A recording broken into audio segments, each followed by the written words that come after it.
Kevin, what are you doing? Oh, I'm getting ready for my college entrance exams. I'm taking the SATs this Saturday, and they told us we have to bring our own pencils. I may be old-fashioned, but wouldn't it be more helpful to study? Yeah, but I'd rather do this. Morning. Morning. Well, and what are we in the mood for this morning? A good night's sleep. I thought you two turned in early last night. We did. Yeah, that was our mistake. So how's the studying coming, Kev? Oh, pretty good. Come on, Marcia, we're going to be late. Well, you keep it up, because those tests are very important for your Yeah, future. I know. Because if I don't get good SATs, I won't get into a good college. And if I don't get into a good college, I'll never get a good job, right? That's right, so you'd better be prepared. Believe me, Mrs. Owens, when they say pencils up, Kevin will be more than ready. Wesley, turn that thing off and get ready for school. I don't know, Mr. Belvedere. I think I better stay home today. Oh, no, you're going. It's their turn to have you. But I think I might be getting sick. And what are the symptoms? Something good on TV? Or didn't you do your homework? Maybe I didn't do my homework. But that's because I felt bad last night, too. Come on, Wes, are you still fooling around? No, he's quite finished. Upstairs, Wesley, and get into your school things. I don't have to. I had a feeling it would turn out like this. Where have you been? At the movies. Hi, Mr. Belvedere. What's going on? Here, honey, you just keep this under your tongue, okay? Okay. Wesley got real sick at school, and the nurse tried to call here, but I guess you were out at the market. Okay. Anyway, they called me out of a lecture, and I went and picked him up. Well, I'm sure it's nothing serious. Probably too many cookies. Let's see. 102? Oh, you poor baby. Oh, honey. Honey, go upstairs, get under the covers, and I'll go bring you some nice hot soup. Okay. Too many cookies? I think not. I apologize, Wesley. That's okay. I know how I can be sometimes. It's a little late for that. How's he doing? Poor little guy. I tried to perk him up with a couple of sports stories, but he just laid there in a daze. Isn't that the typical reaction? What's that? It's Wes. I guess he needs something.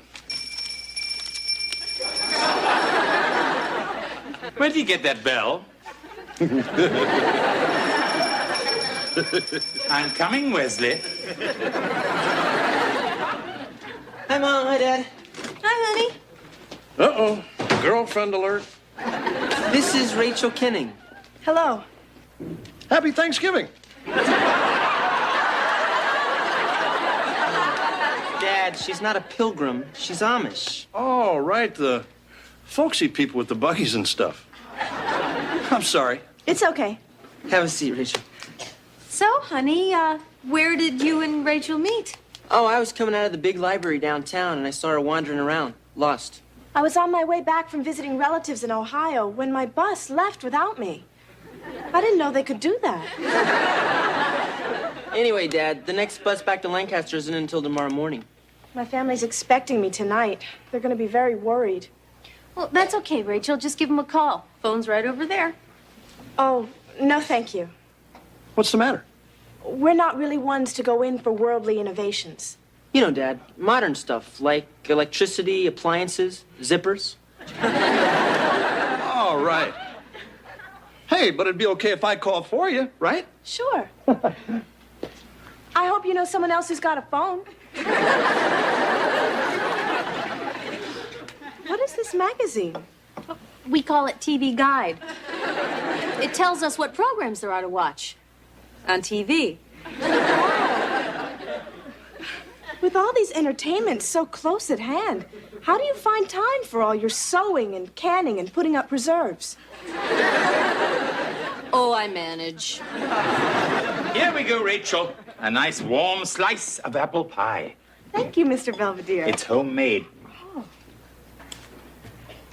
It's delicious, Mrs. Owens. Well, there's my cue. I'll go see what he needs, Mr. Belvedere. A woman's work is never done. Okay, Rachel, let's go. Go where? Back to Lancaster. My dad said I could drive you.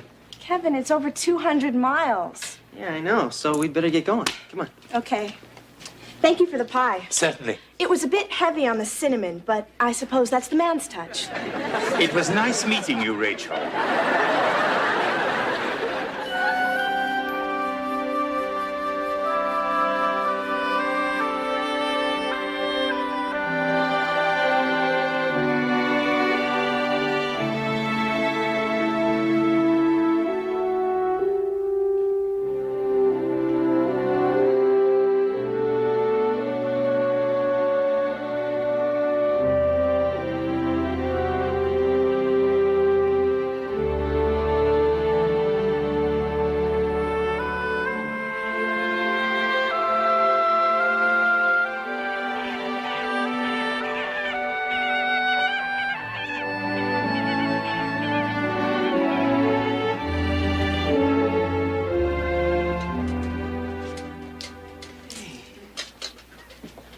Wow, this is great. What do you call this place? We call it the barn. Oh, right. Anyway, it was real nice of your family to invite me to dinner. Sorry, I acted so stupid. It's okay. My mother thought it was funny when you said, "Would thou please passeth me the potatoes?" Yeah, your 13 brothers and sisters got at the big kick out of it, too. So, do all your people have such large families? It gets the work done. Besides, there's not much else to do around here but have big families. Nice horsey. Oh, this is old Jack. He's almost 19. He took care of the plowing for a long time, and now we take care of him. I come out every night, and I brush him and give him a treat, keep him warm. I'm going on 18. Well, I'd best be getting back to the house. Yeah, I'd best be getting going, too. Gotta get ready for my SATs. What's an SAT? Oh, it's this stupid test you have to take if you want to get anywhere. We're lucky. We don't have tests. But then we don't have anywhere to get. Right. Anyway, I want to thank you again for all your help. Most people wouldn't have gone to all that bother. Oh, no, I didn't mind. I had a great time. Me too. I mean, it was something different. Yeah, for me too.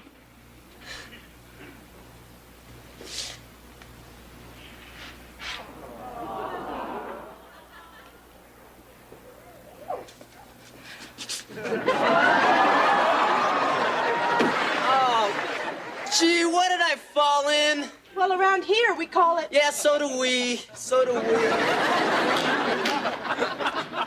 Kevin's still not back yet? Nope. It's almost 2 in the morning.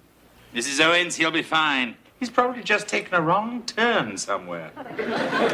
Kevin's quite good at that. Well, I just hope the kid doesn't wind up falling for Miss Sensible Shoes there. It's just she's kind of pretty and kind of strange. Kevin really goes for that. That's true. Look, both of you, whether he likes the girl or not, Kevin is a very sensible young man, and I'm sure there's nothing to be concerned about. I am home. Of course, I've been wrong before.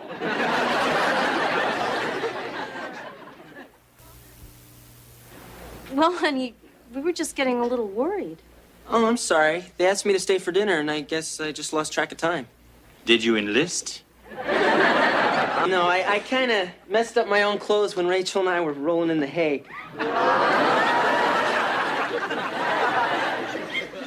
Mom, Honey, what are you doing up? well, I wanted some ice water, but somebody took my bell. Now, who would do a thing like that? We'll bring some up in a minute, Wes. Okay.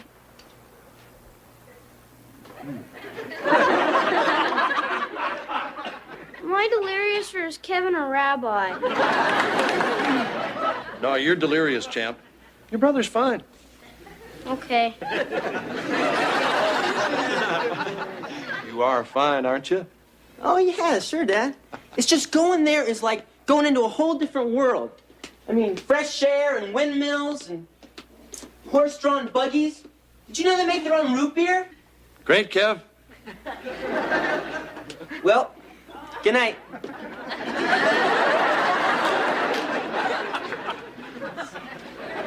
Morning. Morning, everyone. Isn't Kevin down yet?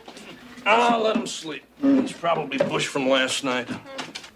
Good morning, everybody. Kevin, we thought you were still asleep. Nah, just thought I'd get some chores in before breakfast. Chopped us up a mess of firewood. Looks like we're in for quite a cold spell. Mess o' firewood.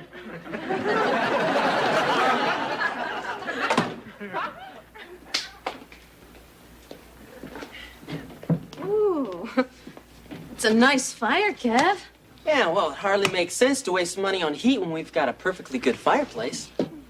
Hey, Kev, when you fell in the hay last night, you didn't hit your head or anything, did you? Yeah, I guess I kind of did. Well, I got to get ready for school. It's a long walk.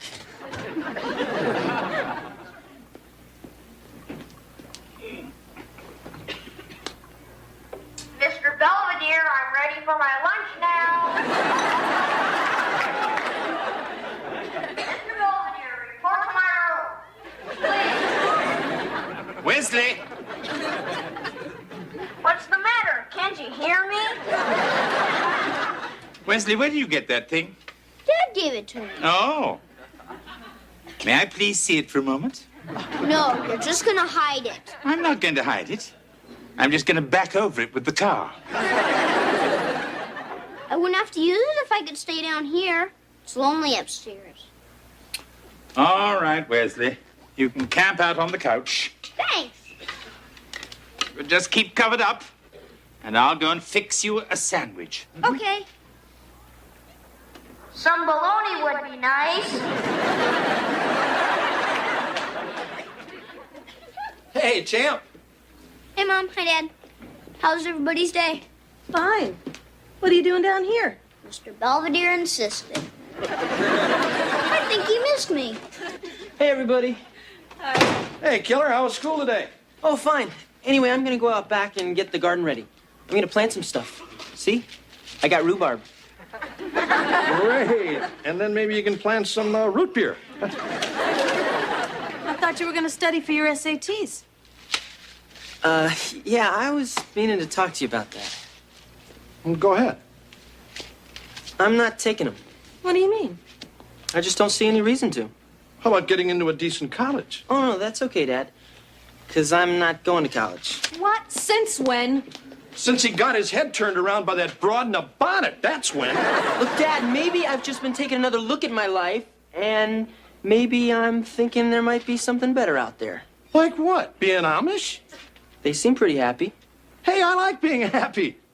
Let's all be Amish. I mean, they don't have any electricity. Why should we?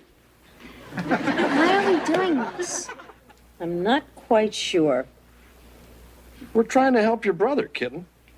Snap him out of this Amish thing. Why couldn't you meet a nice Jewish girl? They believe in television. Hey, Brother Kevin. Why not pull up a chair and set a spell? It's okay, Dad. Mr. Belvedere.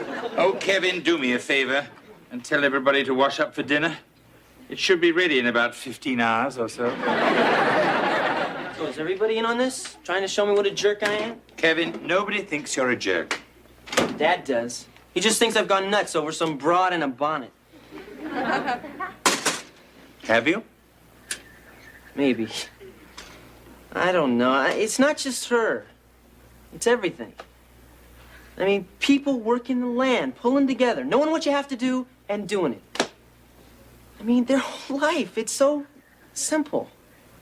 Certainly a lot simpler than those SATs, right, Kevin? You take the dumb things and you do lousy, you're a failure. You do good and everybody just expects more from you. That's called life. Yeah, life here. Not in Lancaster. Look, there's no way you're gonna understand unless you go and see it for yourself.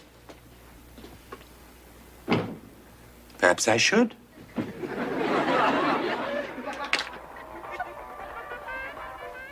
Hello? Anyone to home? Rachel? Rachel? Oh, Mr. Belvedere, you gave me a start. Yes, I suppose it's hard to hear me over the sound of all that brushing. So, what are you doing here? Is Kevin with you? I'm afraid not. I just came to pick up his clothes. Oh, Something the matter? no. It's just I was intending to bring them back to Kevin myself. Really? Yes, I mean, I want to visit him again. Besides, I only got to be in Pittsburgh for a few hours. That's usually enough for most people. But it's so exciting. I mean, all those big glass buildings and people rushing around in every direction, doing whatever they want. It must be a wonderful life. It seems that you and Kevin have a great deal in common. We do? Anyway, I must get back to all that excitement. Goodbye, Rachel. Goodbye. Oh, Mr. Belvedere, aren't you forgetting Kevin's clothes? Yes, I am.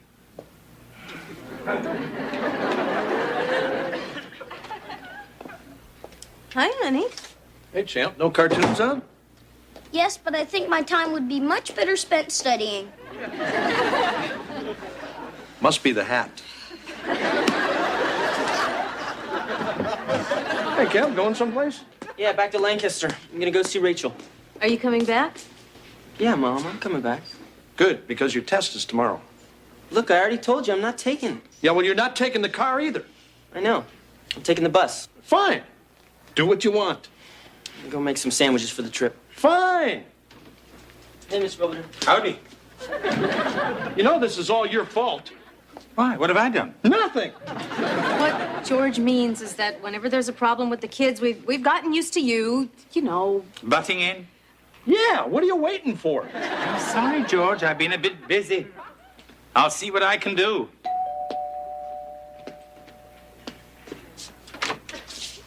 Hello, Mr. Belvedere. How's this? Rachel? Hello, Mrs. Owens. Mr. Owens. Is Kevin here? Hey, Kev. Company. Rachel, what are you doing here? I came to see you. Well, why are you dressed like that? Why are you dressed like that? Anyone in the mood for a piece of shoe-fly pie? I lifted one off a windowsill in Lancaster. Come on, George. Wes, let's go. Gee, you don't pay to be sick around here. Doesn't. Doesn't. You brought your clothes. Yeah, I was on my way to get him. I was hoping we could go for another walk around the farm, or maybe go for a buggy ride. Well, I was hoping maybe we could watch TV or go to a movie. What do you want to do that for? Because I never have. But it's no big deal. Neither is a buggy ride once you've done it a million times. Yeah, I guess so. Look, Kevin, I didn't tell you, but I'm in the last month of my Rumspringa. Hey, look, I just met you. No, Kevin, Rumspringa is the word we use for our running around time. The year before we settle down and take on our adult responsibilities. It's just my running around time is almost run out. And I guess I'm a little scared. Yeah, I know the feeling. Are you guys finished yet? Because I gotta go to the bathroom. Yeah, go ahead, Wes. Yours is in the house? Yeah. Isn't yours? I think I better be going home now. Mom, Dad, if it's okay with you guys, I'm gonna drive Rachel back to Lancaster. And then what, champ? And then come back here. Got my SATs tomorrow. That's fine, honey. Well, nice knowing all of you. It was nice knowing you. You coming straight home, partner? Yeah, I guess. Unless, you want to go to a movie. Yes. One of the outside ones where you sit in the car. Rumspringa. Why fight it?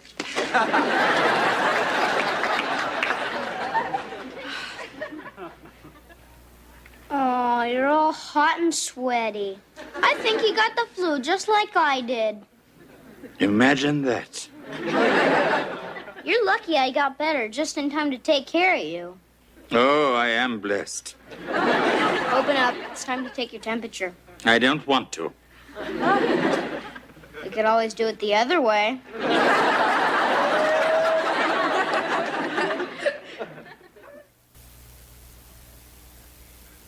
This will have to be a relatively brief entry, as I am still recovering from my bout with Wesley-itis. Kevin feels he did quite well on his SATs and is already scouting colleges. Apparently, he has abandoned his Amish aspirations and decided to enjoy the pressure and anxiety the rest of America has to offer.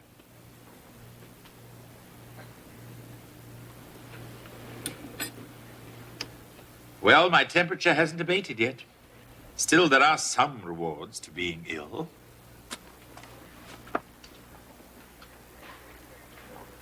Wesley, I'm ready for my tea now. I'm coming.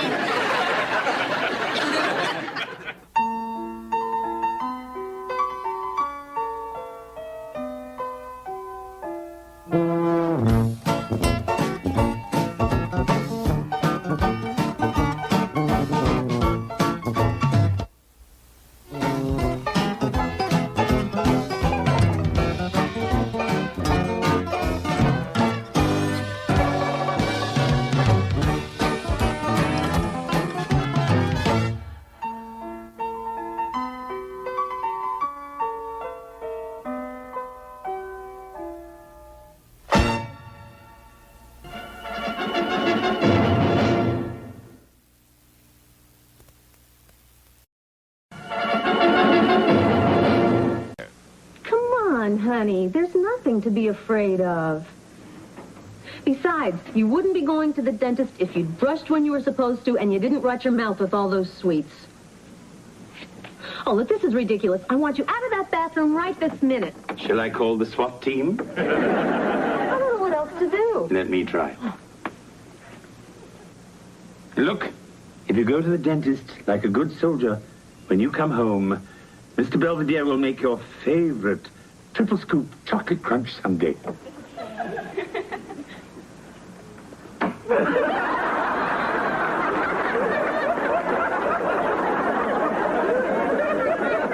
With extra sprinkles? Of course.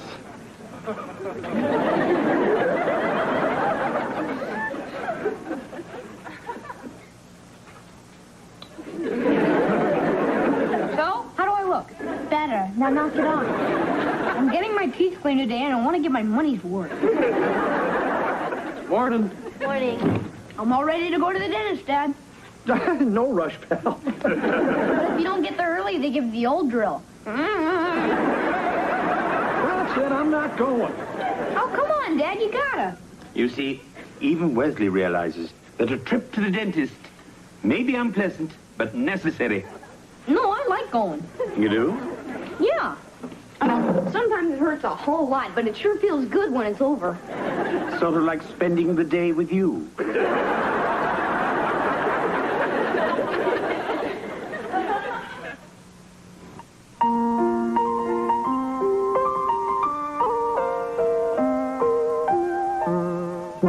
Streaks on the china never mattered before. Who cares when you drop kicked your jacket as you came through the door?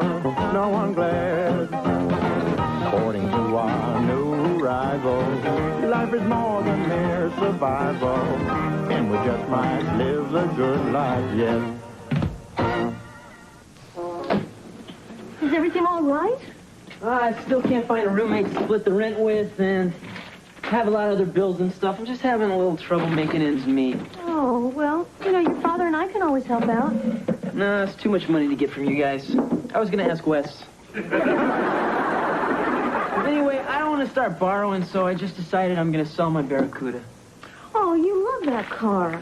Yeah, but it's okay. I mean, I'm right across from campus, so I'll be fine. Well, if there's anything else we can do, you just ask. Well, you could let me borrow your Porsche. That's right, dear. Keep your sense of humor.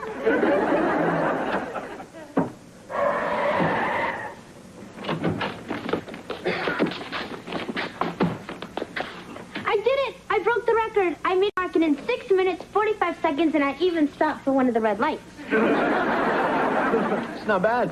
Yeah, well, I would have done better if it weren't for all the screaming.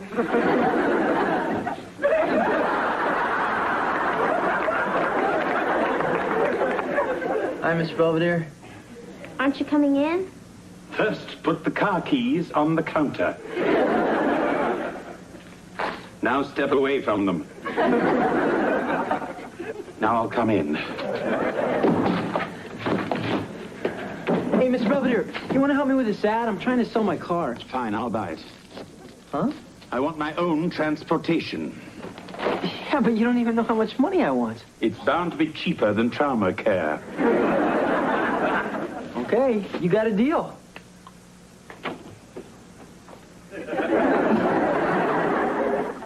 So how did it go? Great for Dad. And even better for the dentist. What do you mean? The kid needs braces. Oh, And then a doc said his bite's way out of whack. no. And I haven't bitten anyone in a month. Oh, look, honey, it's not going to be as bad as you think. Besides, lady will be glad you wore them. Hey, Dad. Hey, Kev. Wes? Hi, Kev. What's the matter with him? I gotta get braces. I never needed him.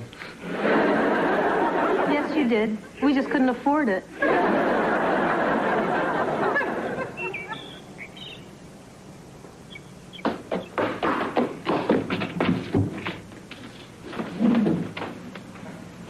Excuse me, Oh, Mrs. Myers. is that a fire hose I see? Yes, ma'am. It's funny, I don't see any fire. I don't smell any smoke. What do you got? I guess Mr. Jones must have put himself out.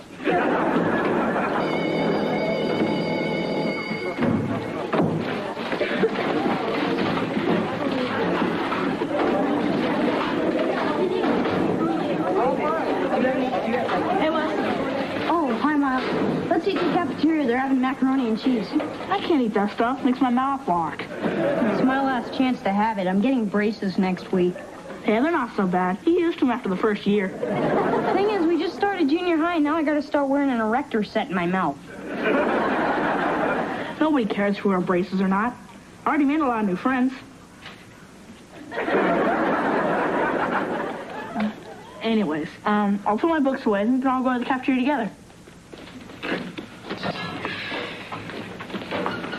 Hi, Wesley. Oh, hi, Kimberly. You better be careful. Mr. Jones is still pretty mad at you. Yeah, well, I didn't know a Bunsen burner could go that high. So I was gonna eat out on the lawn. You wanna come? I promised I'd eat in the cafeteria with Miles and his friends. You mean the heavy metal group? Huh?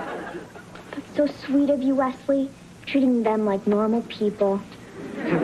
So you want to come with us? No, thanks. It's really coming down up there. Hey, champ. What's up? Oh, I got a hot date, so Mom's let me borrow her Porsche. You never let me. Well, I will the next time you have a hot date. That's Tuesday. You want to meet her? Anyway, I'm starving. Where's Belvedere? He just took Kevin's car to the market. He took my car out in the rain. So? Hello. Mr. Belvedere, you're soaked.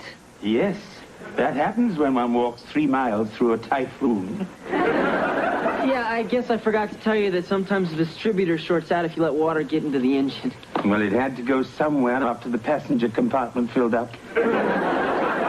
Yeah, I guess I also forgot to tell you that the back window doesn't go up. Because there is no back window. The handle works great. Not anymore.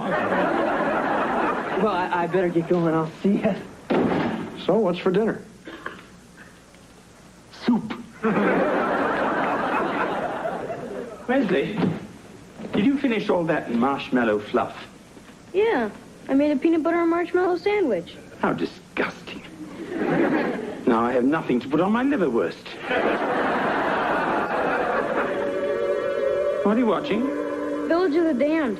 Oh, yes, you were born there, weren't you? What's the matter? I'm getting my stupid braces tomorrow. Oh, I'm sure it'll be fine. Yeah, I know, but what if there was someone you liked a whole lot, and she liked you, only you were afraid she wouldn't if you had braces? I don't think a person like that's very nice. And not really worth liking. Well, what if you already knew she wasn't very nice, but you liked her anyway? Look, Wesley, braces aren't going to change who you are. They certainly shouldn't change what people think about you. So you're not going to start calling me Metal Mouth? Certainly not. You know I have much better names than that.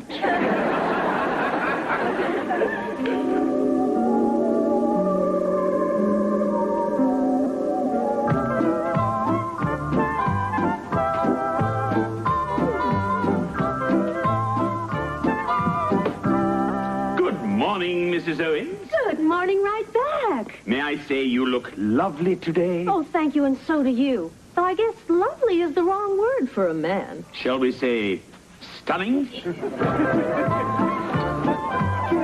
morning. Good morning. My, what an attractive trio. Heather, Kevin, we'd better hurry. We don't want to be late for our toothpaste commercial. You know what, Honey Bunch? We've got one heck of a handsome family. I'm back from the dentist. What have they done to my baby? He looks like a geek. He does not, kitten. More like the front end of a 58 DeSoto. Don't worry, Wesley. It'll all be fine. Yes, dear. Many respected psychologists and small appliance experts say that wearing braces need not interfere with leading a full and productive life. Sure, Wes. Dad,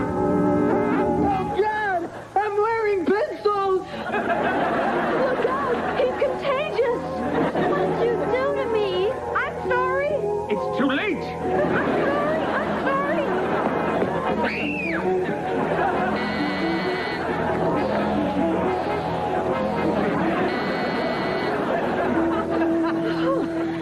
Thank goodness he's gone.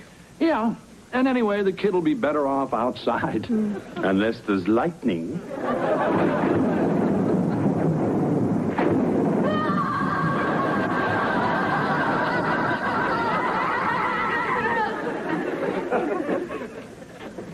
What's the matter? Nothing. Because I'm not getting braces ever.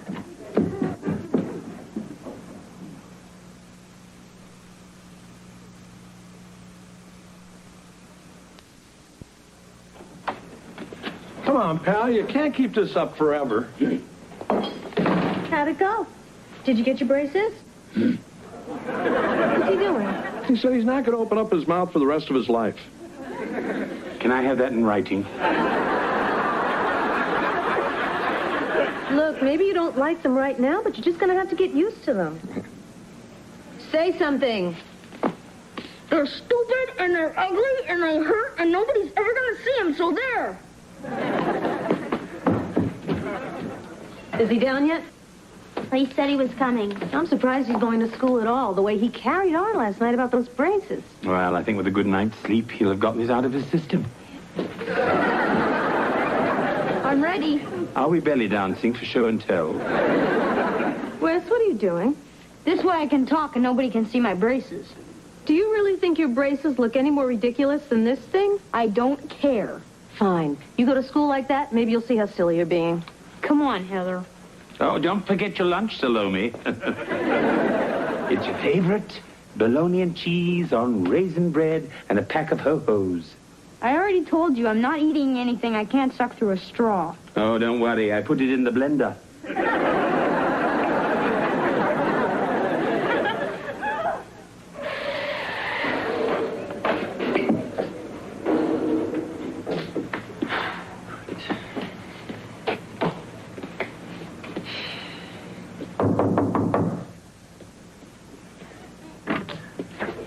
forgot to tell you the brakes might need a little tightening. So might the steering wheel. What's all this stuff? Oh, just a few things I found when I cleaned out the car. Oh, thanks. Oh, the mechanic at the station asked if I had any records of previous repairs. Yeah, maybe. Here's last month's. Oh. And how are you getting on without your little red roadster? Oh, great. You must be getting plenty of exercise. Well, no, actually, I bought another car. Oh, really? Yeah, well, after I paid my rent and stuff, I still had some money left, so I got one of those stupid little Japanese cars, you know. You mean one of those silly little things that get you all the way to where you want to go? Hey, Mr. Belvedere, once you get a few of the bugs out and maybe a tune-up, I know you're going to enjoy that old car just as much as I did. I don't think that's possible.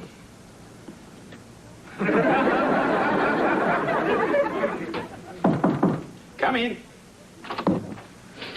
Oh, hi, Mr. Belvedere. Hello, Miles. Is Wesley here? We're supposed to go to the library together. I believe he's out doing some chores, but it should be done soon.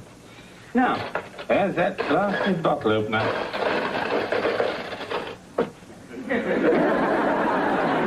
Oh, don't worry. I found it. Ah, Wesley, I see you've given up the veil and put on something more suited to your personality. Hey, I've gotten a lot of compliments. Wesley, braces are nothing to be ashamed of, so why don't you take that silly thing off and forget all about this? No, I'm never opening my mouth in public again. Well, that should save us all a lot of embarrassment. Mr. Belvedere's right. There's nothing to be ashamed of. I know. What happened to your braces? I never got them. Huh? My dad waited out in the car because he hates dentists, so I just sat in the lobby for an hour and then came back out and kept my mouth shut ever since.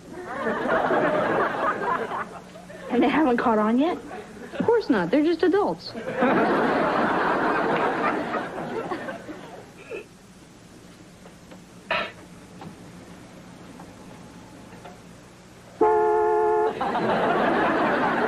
Hello, George. Figured out the problem yet? Yes, I traced it back to the day you and Mrs. Owens decided to have children. Come on, Belvedere. Kevin didn't sell you a lemon on purpose. He just got lucky. Look, I'm not spending another dime on this infernal machine. I'm just going to fix it myself. I didn't know you were a mechanical genius too, big guy. Oh, yes, I had some experience when I worked for the royal family. What'd you do? Jumpstart the Queen every morning? Maybe it's the plugs. Yes, well, I put some new ones in, and I tightened up the solenoid, whatever the hell that is. Well, let me give her a start.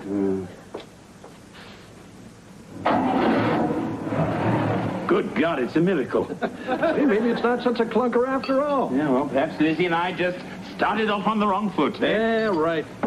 Come on, let's take him for a spin. Good idea.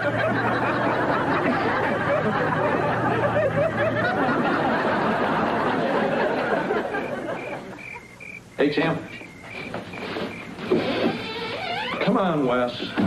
I just don't want anyone to see me. I'm too hideous. Okay, whatever you want. Maybe there's some place you could send me. You know, like an island for dental defectives.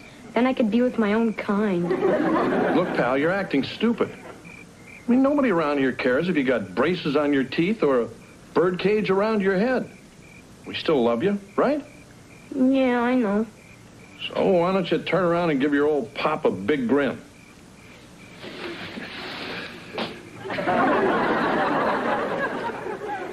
Night, kid. Going out now. Remember, small bills. Unmarked, if possible. Miles is coming over. We're going to the movies. Oh. You know, it's funny. I bought another bottle of that marshmallow fluff, but someone ate all of it. Oh, yeah? You didn't make another of your peanut butter sandwiches, did you? No. No, of course not. You wouldn't be able to eat with those cumbersome braces. Right. That's assuming you have braces. Huh? What do you mean? Maybe you're faking it. But of course, that would be the most incredible act of audacity beyond any but the most perverse, twisted of minds. That sounds exactly like you. Show me some chrome, Jerome. No problem.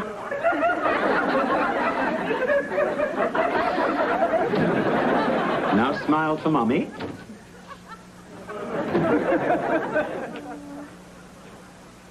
What was going through your mind? Did you think you could fool us forever?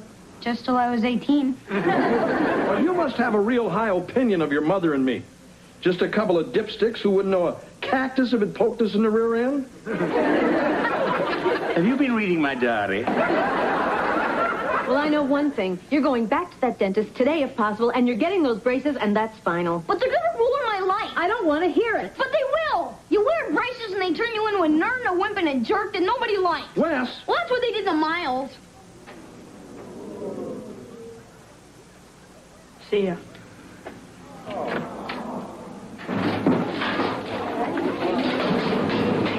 Hey, Miles. I got him. Pretty gross, huh? I even scared a couple pit bulls on the way to school. Look, I'm sorry about all that stuff I said. I didn't mean about you being a nerd and a jerk and stuff.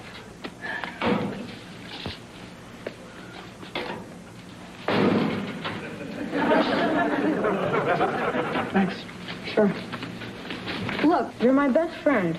And you have been ever since the day you barked on me coming back from the class trip. Oh, yeah. And hey, don't worry about braces turning you into a nerd. Yeah? Yeah. I was already one before I got them. Just made me easier to spot. Uh-oh, here comes Kimberly. Hi, Wesley. Oh, hi, Kimberly. So, I was just wondering, are you going to the sock hop Friday? Oh, I don't know, maybe. I thought if you want to, we could go together. My mom could drive us and pick us up later. Well, that sounds great, but you sure you want to go with me? Why wouldn't I? Oh, I don't know. I mean, what if something happened that made me look kind of, different? What are you talking about? All I know is that I like you a lot, and that's all that really matters. Really?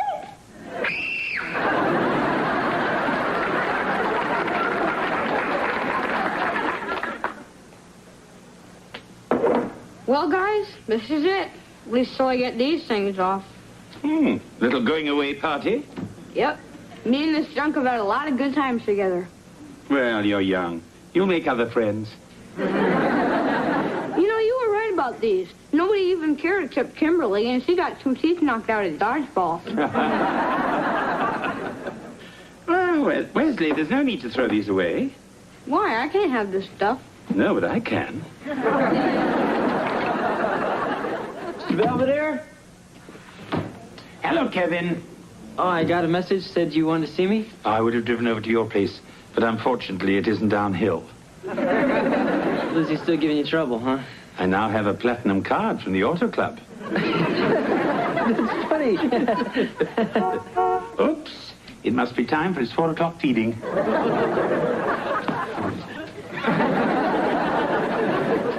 No, I don't get it. I mean, when I had the car, it ran great. Perhaps it misses you.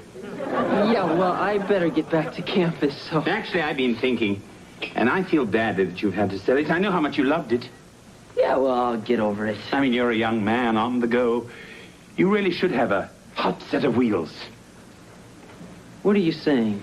I want my money back, you little huckster. A deal's a deal. And a broken neck is a broken neck. Hey, I didn't ask you to buy that car. You begged me. Oh, yes, all these years, acting so sweet and innocent. It was just a plot so you could sell me that car. All right, I'm out of here. Oh, no, not without that ton of scrap iron in the garage. Look, I'm not taking that car back. Very well, then. I'll have it towed back to your apartment, and you can mail me a check for my money. Listen, when I get home, I better not find that car in front of my apartment. You got that straight? Very well. It won't be. Good. I'll see you.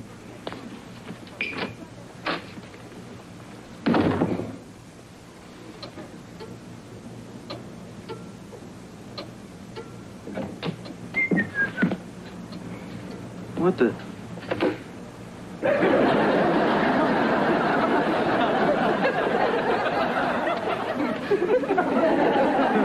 Happy motoring.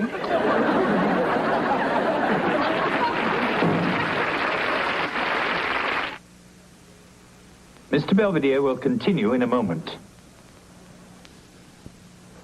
Kevin and I have settled our vehicular dispute amicably. He has agreed to repay me in weekly installments. I've agreed to remove the car from his apartment, also in weekly installments. Meanwhile, all's quiet on the orthodontic front as Wesley adjusts to his braces. In fact, he says they give him a menacing quality, which he likes and I consider redundant. I always felt these Owens children would be the death of me. The only thing I'm not sure of is which one will kill me first. Okay, Mr. Belvedere, I'm ready to drive you to the market. Well, that answers that.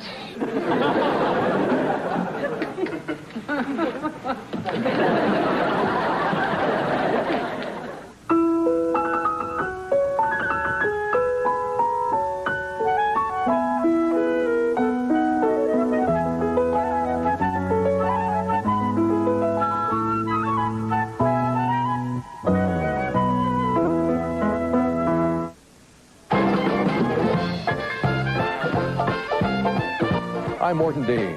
Later on Nightline, the nuclear disaster we failed to prepare for. Just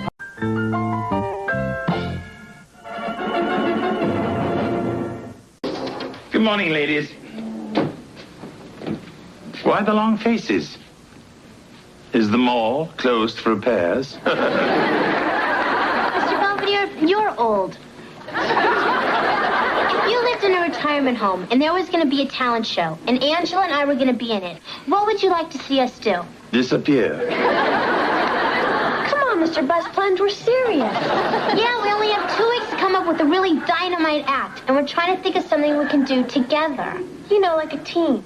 Well, I suppose the best thing you could do is to determine what, if any, unique talents you may both have in common. Well, I can do this.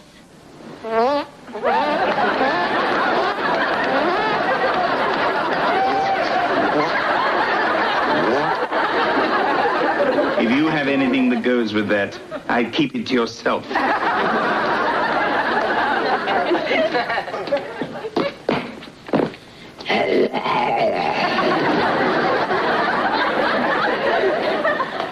It's very nice, honey.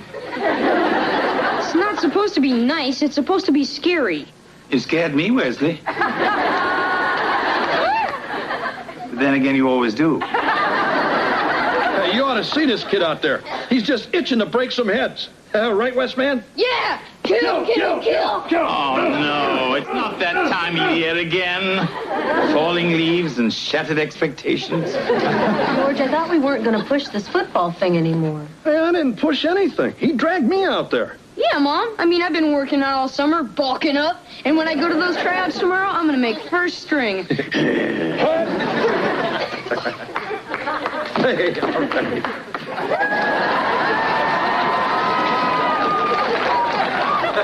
Oh, come on, Marsh. I told you it wasn't my idea. Ha.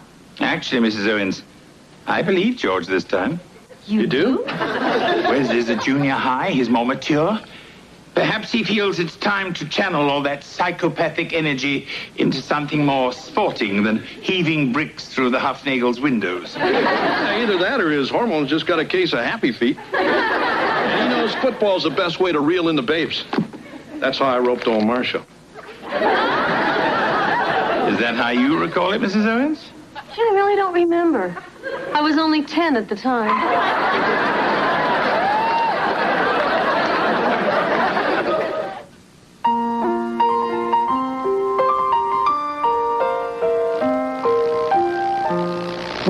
Streaks on the china never mattered before.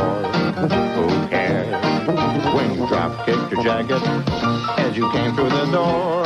No one glared. According to our new rivals, life is more than mere survival, and we just might live the good life yet. You ready, Ange? Uh-huh. Okay, 1, 2, 3, go.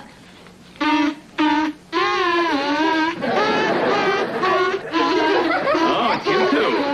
I thought for a moment the Huffnagel's cat got caught in our vacuum cleaner. No, this is what we came up with for the talent show. See, we're going to pass out these kazoos to everyone and lead all the old people in a hum-along. Or gum-along if they don't have their teeth in.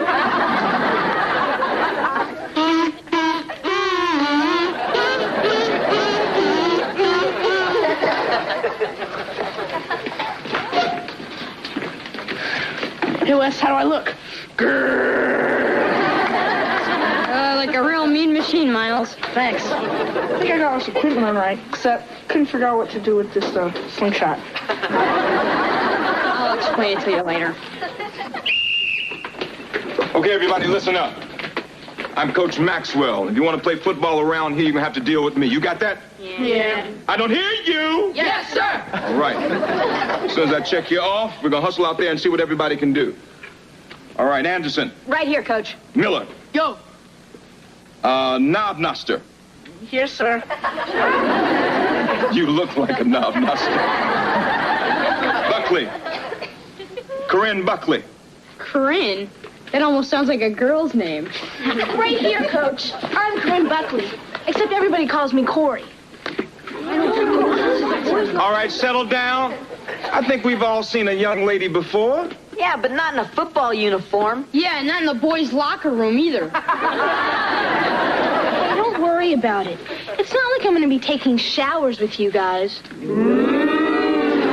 All right, kiddies, let's put a lid on it. Now, Corey came here because she wants to play football.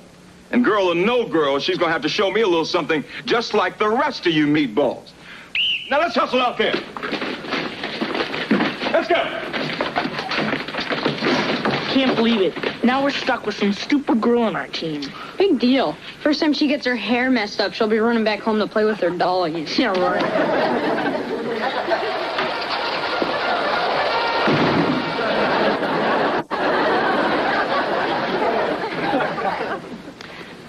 So, honey, did you have a good practice? I think not. What's the matter, pal? Didn't you make first string? No, I didn't. I got beat out by Corey Buckley. Oh, yeah, who's he? It's not a he, it's a she. You know, like in dame, broad, chick, bimbo. Holy, you mean it's a girl? I don't believe this. I bust my butt all summer trying to get good, and what happens? Vicky the Viking shows up, and I'm stuck on the bench. Honey, we know that you work very hard, and it's okay to feel bad, but you shouldn't resent Corey just because she's a girl. Yeah, look on the bright side, champ. Maybe she'll get creamed out there. Hey,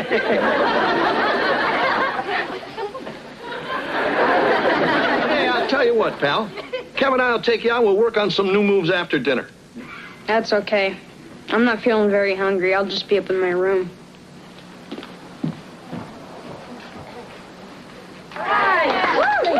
Okay, everybody, great game. Good hands, Buckley. Like the way you picked off that pass. Thanks, Coach. All right, gentlemen, let's hit the showers. I mean, as soon as our star player excuses herself.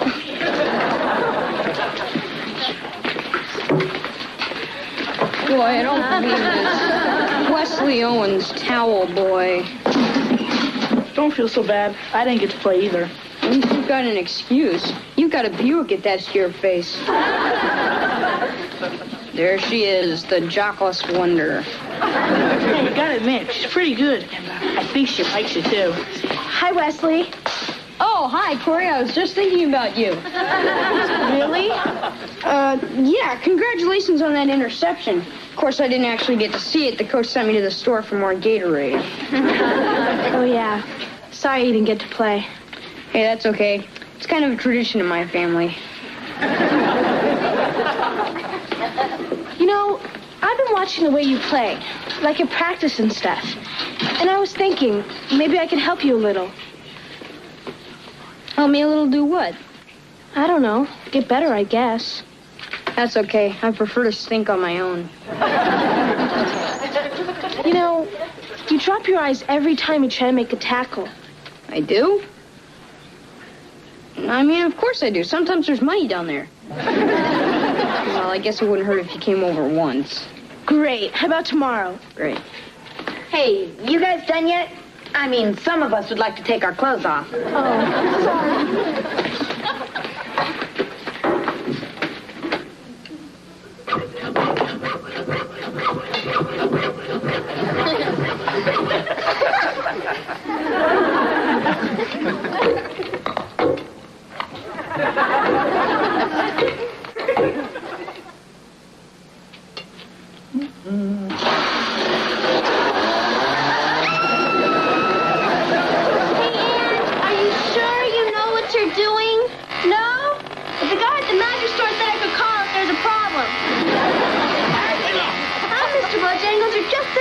Yes, I think so. What's the matter, Mr. Belvedere? Don't you like our new act? No. I think 2 of you is more than enough. Oh, well, Angela. Back to the old drawing board. Thanks, Kev.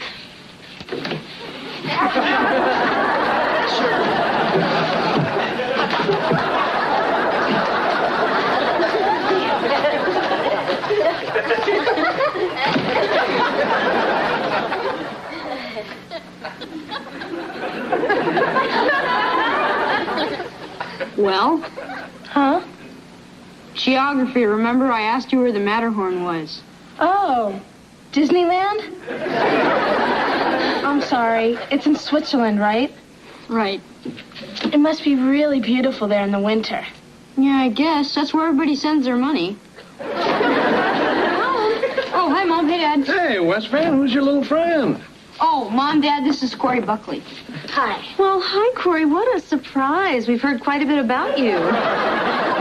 Yeah, we've heard so much, we're kind of surprised to see you here. Oh, well, I'm sort of helping Corey with her geography because she's sort of helping me learn to tackle.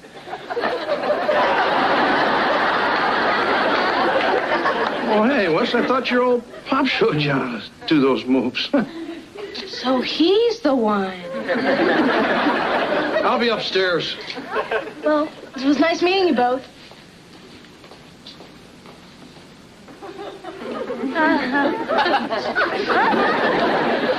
Look, I'm going to go get a soda. You want one? Sure.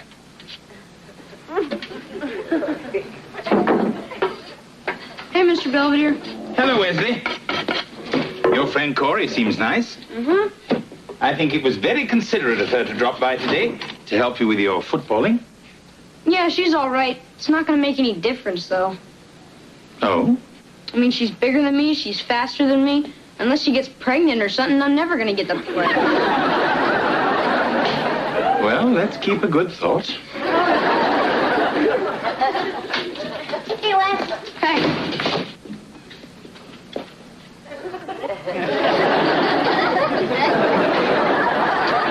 Can I ask you something? Sure. What does it mean if a girl starts looking at you all dopey like this? Well, if she's looking at you, then it probably means she's going to be sick. But if it was me, probably mean I was in love. Oh, yeah?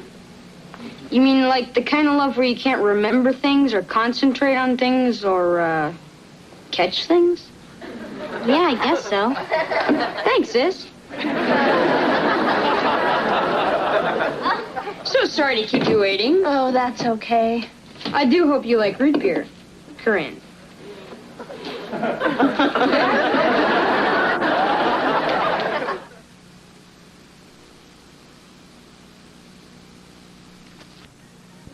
Okay, is everybody ready? Yes. All set, kitten. And remember, try and think old. No problem. Okay, Kevin, hit it.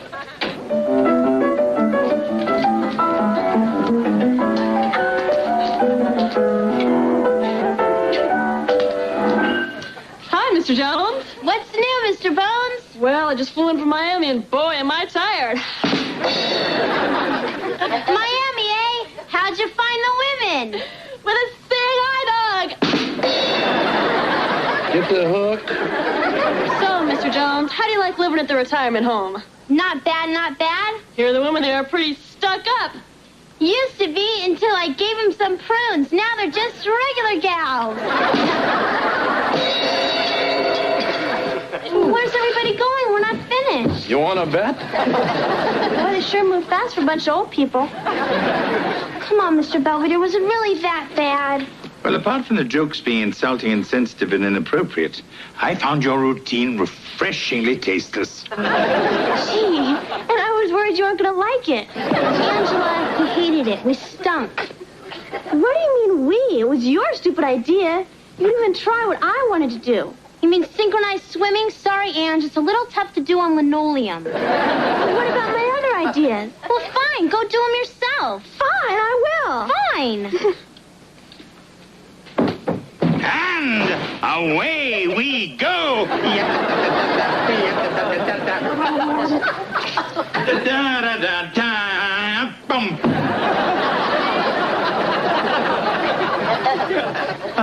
Wesley. That's okay, Mr. Belvedere. You can act as weird as you want. I'm leaving. Oh, where are you going looking so spiffy? Oh, nowhere special. Just taking Corinne to the movies. Really? You know, I'm proud of you, Wesley, being so civilized to the girl who's keeping you on the bench. Well, she's got her moves, and I've got mine. See ya.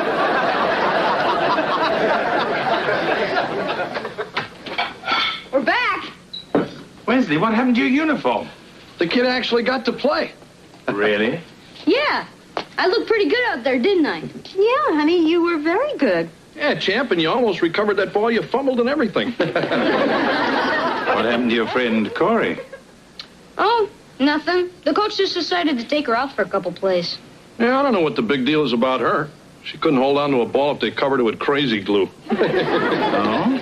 Yeah, the poor thing. When she finally got the ball, she started running in the wrong direction. I just don't think her mind was on the game. Yeah, well, happens to the best of us. Yeah, that's right, Corinne Buckley. Only this time make it 24 roses. Oh, and on the card just put with love from your secret admirer. That ought to get her jello shaking. Ha ha. Who's got my wife? Wesley, what are you doing? Oh, nothing. It's just Corinne had kind of a lousy day today, and I figured some flowers might cheer her up. How incredibly thoughtful. Yeah, well, she told me she likes that kind of stuff on account of she's got 6 older brothers, and nobody hardly ever treats her like a girl. I see. Treat her like a girl, and perhaps she'll act like one, eh? Wesley, you're just toying with that girl's emotions so you can play that stupid game.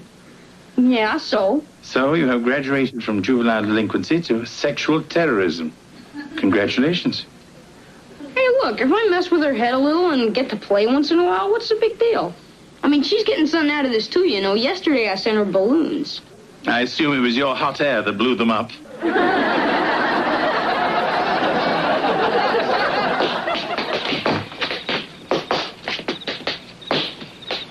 Dinner is ready, Miss Rogers. Who? Ginger Rogers. Nice girl. Used to dance with Fred Astaire. Who? Never mind. Oh, incidentally, Angela dropped by today. Oh, yeah? What for? Ostensibly to return my Ginsu knives. She couldn't find anybody to throw them at. Between you and me, I think she was here to snoop. Well, I hope you didn't tell her about my ass. Oh, me? Perish forbid.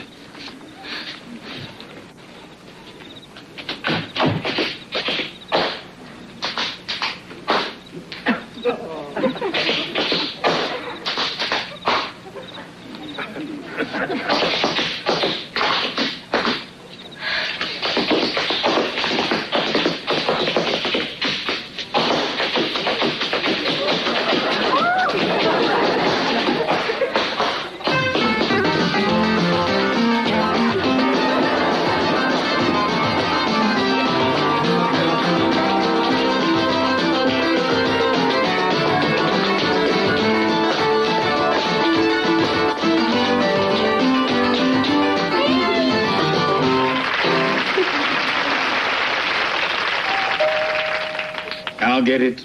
Hi, Mr. Belvedere. Hello. Didn't we meet on a summer cruise? Oh, Mr. Belvedere, it's me, Corinne. Well, I must say, I didn't recognize you. Do you think Wesley will like it? He's always saying how he likes his women soft and frilly. So I thought I'd surprise him. Well, I'm certain you'll do that. Hi, Wesley. Corinne? What are you doing in that junk? We've got a game in 20 minutes. Yeah, well, I'm not playing today. I sort of quit the team. What'd you do a thing like that for? Perhaps she thought it was the frilly thing to do. Yeah, well, I better go get suited up. See ya. Wesley, you know, there's a dance at school right after the game, and I was kind of hoping that we could go together. Gee, I'd love to, Corinne, but I think I've already got plans. Don't I, Mr. Belvedere? Yes, Wesley has to go to a funeral. Yes, whose?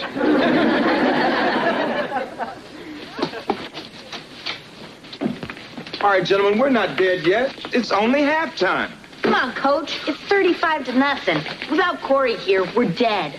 Come on, she's not that great. She was until you started messing with her head, Mr. Heartbreaker. Listen, you boys talk amongst yourself. I'll be in my office. My soundproof office.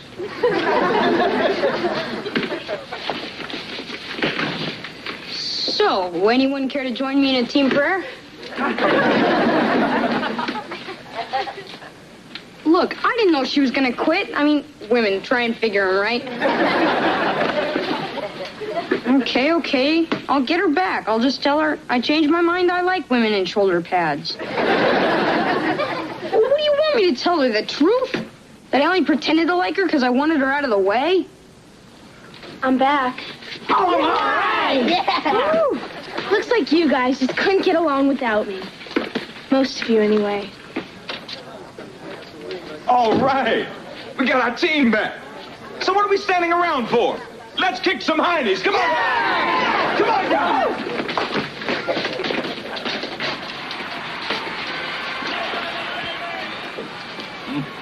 Looks like the train left without you. What do you want? I take it we're feeling a bit put upon.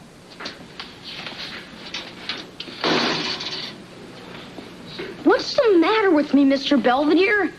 Why am I such scum? I mean, Corey was nice to me. She tried to help me be a better player, and what do? Something devious and demented. Maybe I should look into that shock therapy stuff you're always talking about. That's certainly one option. I mean, she hates me, the team hates me. I'm never gonna get to play again anyway. Maybe I should just run away and hide. Seems everyone out there thinks it's a good idea. Just make sure you do, too.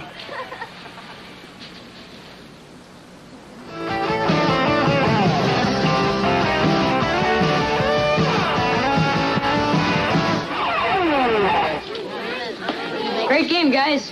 Thanks a lot. Hey, Corinne. Hey. You're really creaming that quarterback. No big deal. I just pretended he was you. Oh, that probably explains why you kept doing it after the game was over. Look, I know you probably hate my guts right now, but I just wanted to tell you that I'm sorry. Yeah, right. And in case I didn't mention it before, I think you look real pretty in that dress. Oh, really? Do you think I look soft and frilly? Oh, maybe. I let my guard down for you, Owens, like some stupid, lovesick teenager. And all you did was use me, take advantage of my affections. I used to doodle your name in my playbook. Hell. Oh, Corinne, could you put me back down on the floor, please? Oh, sorry. That's okay. I guess I had it coming. Yeah, you did.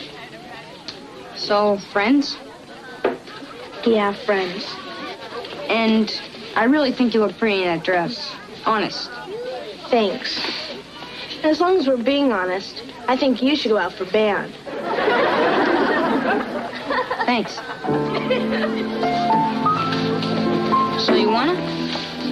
You mean a slow one? I'll step all over your toes. That's okay. I probably deserve that too.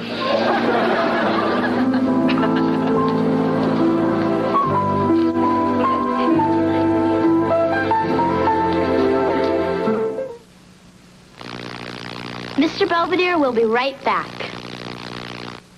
At any rate, I'm happy to report that Wesley and Corinne have become the best of friends.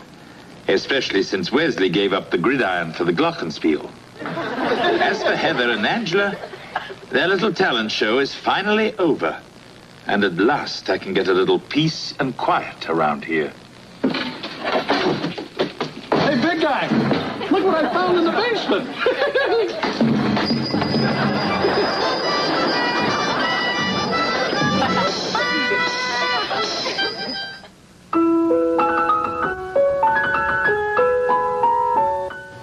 I'm Ted Koppel. Later on Nightline, if all the noise and bombast of this campaign have left you cloudy on where the candidates stand on key issues, this broadcast is for you. Sunday at 7, after 144 days lost and adrift at sea, Costa Rican fishermen tell of their miraculous survival on Incredible Sunday. Tuesday night, from the Election Command Center, Peter Jennings and David Brinkley will lead the best political team in the business. The 10 of us. I don't think that's appropriate schoolwear. Mom, it's totally fresh. Fresh? It's 20 years old. Mom, fresh means it's better than rad. I just don't think you should wear it to school. But it's 60s Day, and I want to be the grooviest looking bird on campus. Oh, Heather, it's just so revealing. And I won't have any daughter of mine prancing around in something she can't even bend over in. Morning. Hi. Hey, Marsh, isn't that the dress you used to wear with no underwear?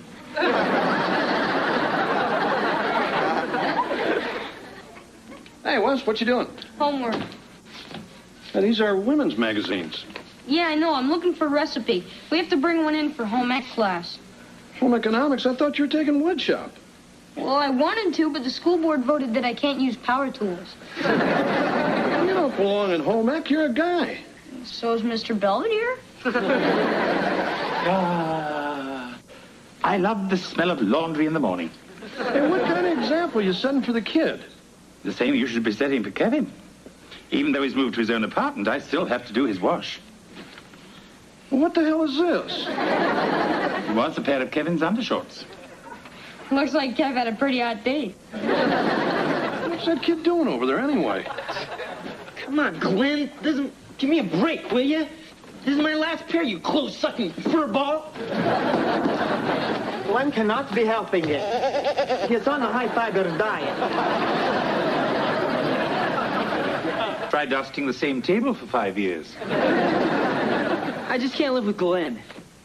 I thought your new roommate's name was Anatole. It is. Glenn's his goat. You said your apartment didn't allow pets. Anatole got off on a technicality. Claimed Glenn was a relative. Frankly, Kevin, you smell like you hosted a family reunion. Come on, it's not that bad.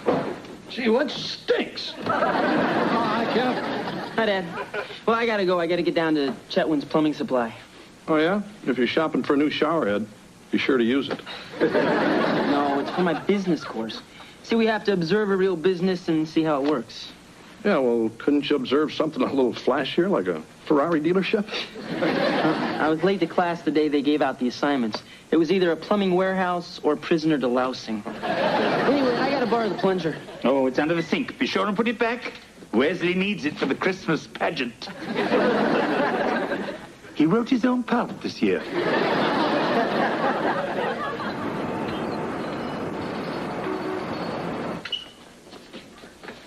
Hey, Ralph, when you're through there, I got a new shipment of copper pipe. Needs to be unpacked. You got it, boss. This is the warehouse, Owens. The elbow joint, you might say, the whole company. Elbow joint. Got it. Casey. Hey, Tony! We're paying you by the hour, not the cigarettes. Hey, Casey. What do you need, Mr. Palmer? Casey O'Connell. Kevin Owens. Hi. Casey's our warehouse foreman. Ah, great. It's about time I got some help. Give Tony a hand with the urinals. Oh, Kevin isn't here to work. He's from the college. He's here to observe. Oh, yeah? Yeah, so be nice to him, and maybe he'll come back and run the place for us when he graduates. So, what exactly do you do? I work. Ah, great.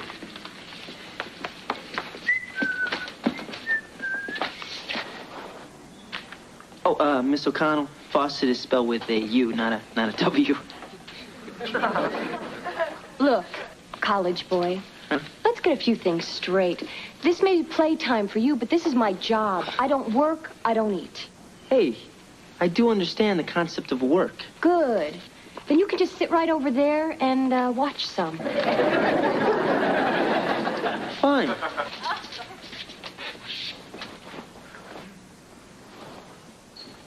You ever build a birdhouse, Belvedere? No. That's what nests are for. Is Wesley back yet? I haven't seen him. I'm sure wherever he is, someone is regretting it. He went to the supermarket. It's part of his home economics class. He's trying to see how far he can stretch $1. I think the lad's in for a rude awakening. We're back. What'd you do, Wes? Rob the store? No, I used coupons. It took us like an hour to check out. The lady behind us went into labor. Anyway, Mom, here's your change. Thank you. $35. I only gave you a 20. Yeah, I know. See, I only bought things that were on sale, and I had a whole bunch of double coupons, and I went to the store on triple coupon day. They came out owing me money. Hey, that's great, champ.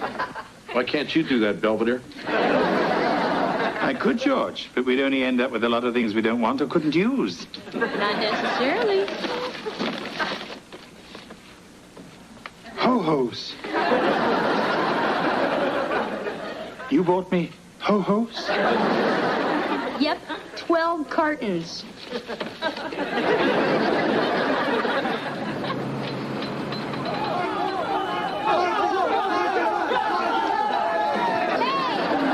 What the hell's going on here? Come on, guys, get your butts back to work.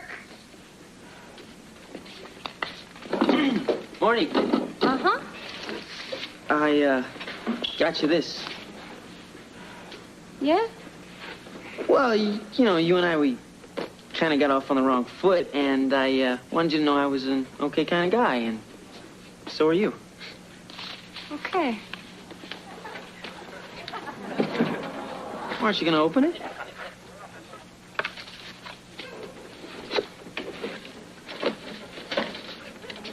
It's a coffee cup. Yeah, I see. Oh, sorry I left the seat up. Casey, to the loading dock. Casey, to the loading dock. Casey. I'll get it. Warehouse, Owen speaking. Yeah, sure, I can take an order. What do you need? 400 sump pumps. Hey, no problem. We'll ship them right out. You want them gift wrapped? Okay. What was that all about? Oh, I just moved 400 sump pumps. From where to where? Well, from us to Septic City. If we get them there by 5 o'clock, they'll even waive the volume discount. Great. There's only one little problem. We don't have any pumps, sump or otherwise. We're back ordered till January. Oh. Yeah, so now I have to go back to Septic City and try to clean up your stupid mess, all because you just wanted to play plumber's helper. Hey, I made a mistake, all right? You don't have to jump down my throat. Why not? They're going to be jumping down mine. Look, I'm sorry. I mean, what can I say? Nothing. You don't have to say a thing, so why don't you just go and sit over there.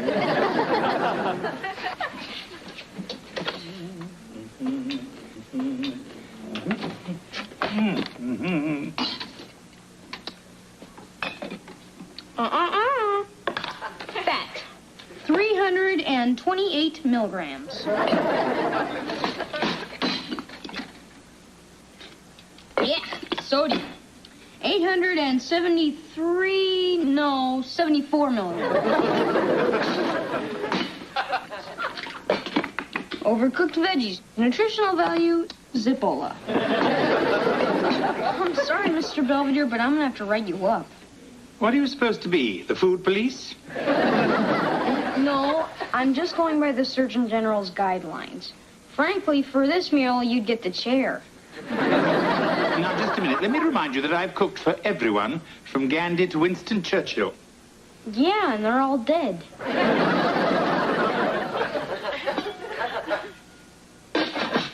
Well, at least one thing's edible. Your sister will be delighted to hear that. She's tie-dyeing a T-shirt.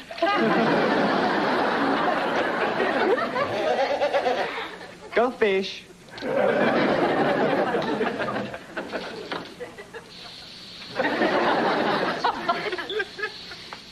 Please, to be stopping that. You're stinking up whole joint. No, he is sticking up whole joints. I am not talking to you until you come down off your low horse. Reeks. My apartment reeks. Your apartment? Yeah. Is 50-50 split. Ah, see, now you're getting it. I want your 50 to split. No way, Habib. Glenn likes it here. Glenn does not get a vote.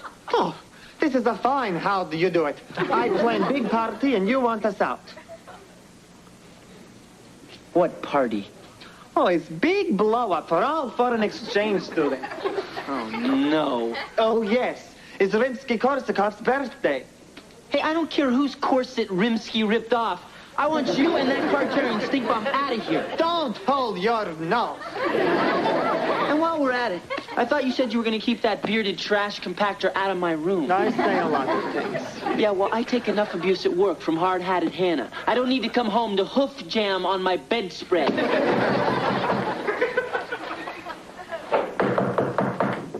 Yeah. You guys want to keep it down in there? What are you doing here? I live here. What? Since when? This morning.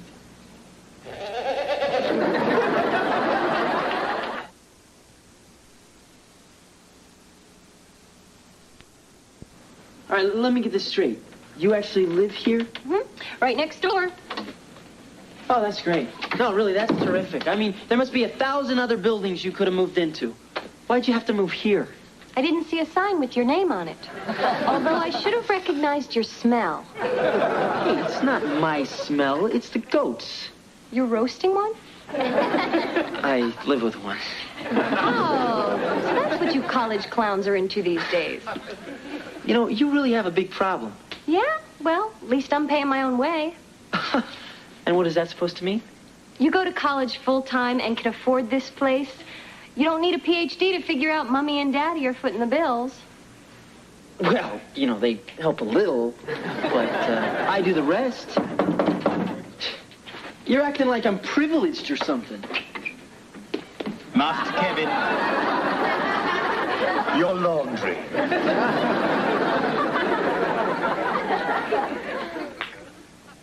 Chef Wesley has informed me that dinner will be delayed. Oh. Well, no, look, I think it's a wonderful idea. When he's older, he'll be glad he can cook for himself. That's assuming they allow him a hot plate in his cell. What's he making anyway? He wouldn't let me see. My best guess is he's boiling fish sticks. I say it's 50-50. We all end up with botulism. Yeah, now your brother's working very hard on this meal. Your mother's quite right. So just spit it in your napkin and I'll whip up something later. Ladies and gentlemen, and you too, Heather, dinner is served.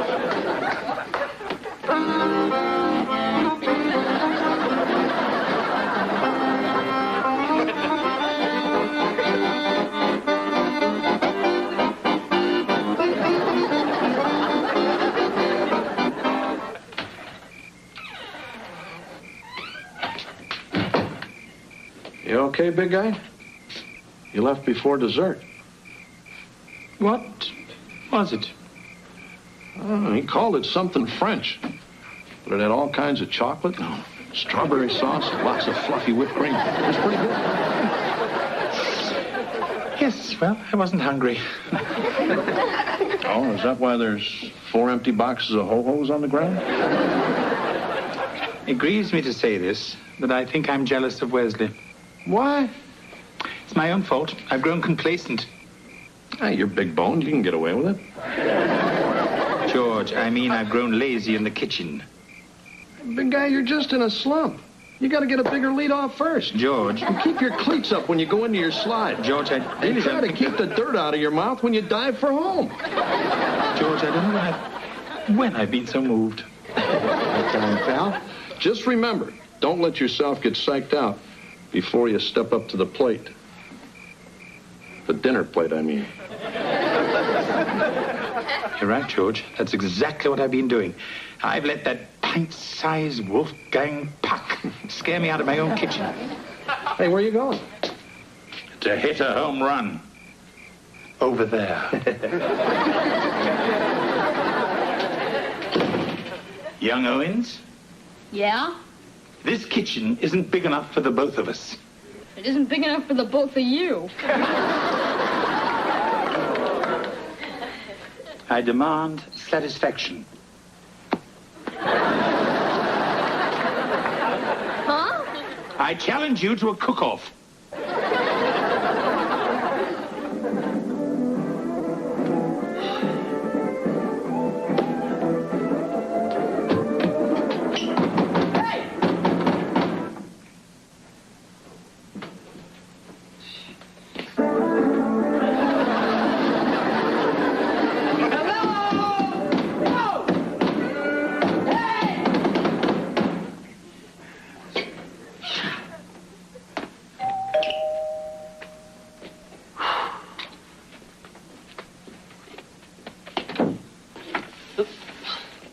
smell smoke.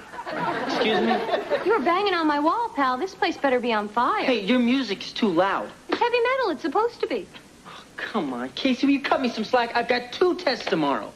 My jerk of a roommate finally took his stupid goat to the drive-in, and now I have to go head-to-head with the Wicked Witch of the plumbing world. What's the matter? Are you afraid you might flunk out and have to work for a living? Come on, Casey. I go to school all day. When I come home, I have to study. Come on, Kevy. I work all day. When I come home, I need to relax. Okay. Now, I have tried to be nice. But frankly, boss, you are crowding me. Well, now you know how I feel at work.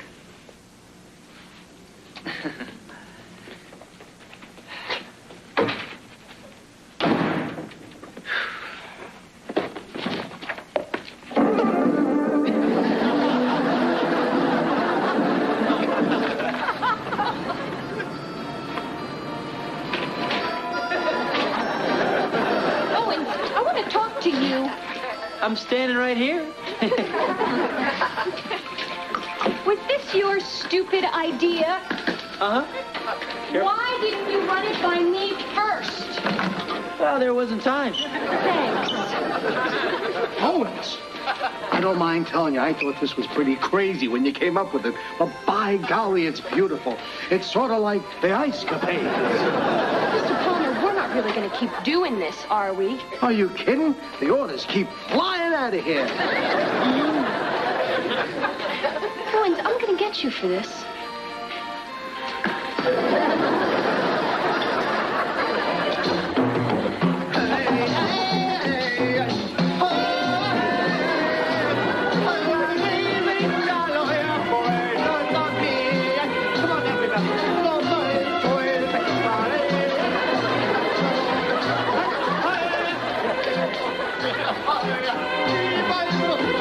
Hey, turn that down! All right, Anatole, this is a straw that broke the camel's back. Oh, relax, Kevin. There are no camels here. Ask my daddy horses.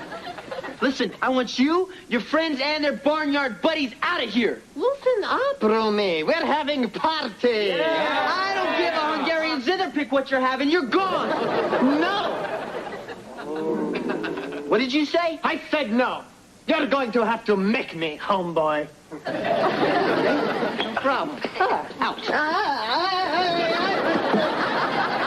Okay, who's next? Come on. That's right.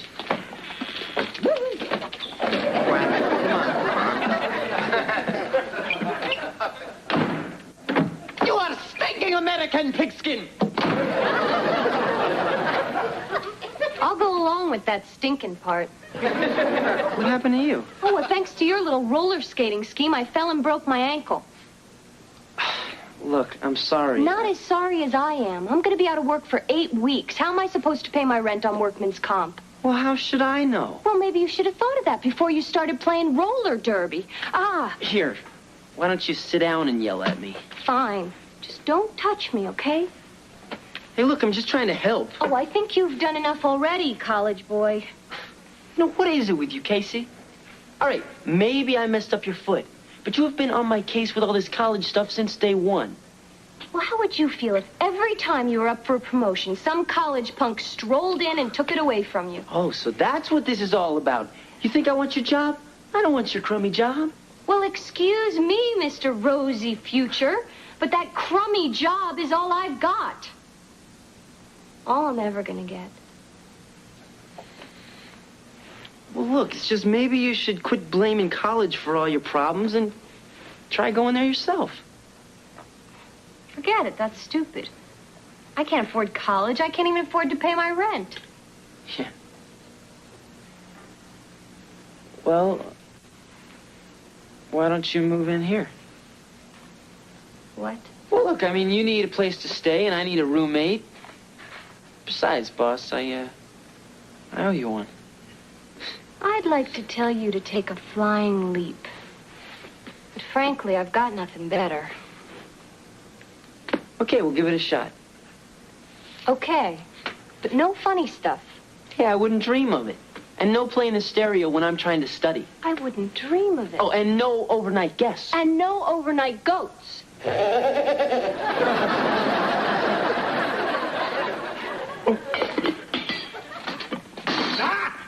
That's my burner. I have first dibs. It's 9 o'clock and I gotta eat something. It's empty. We're using everything for the cook-off. Well, can you hurry up? Dad's starting to gnaw at the table. We're keeping the judges waiting. Good food takes time, but I guess you wouldn't know that. You're going to have to eat those words, you little twit. And they'll taste far better than your food. Oh, yeah? Yeah. On guard.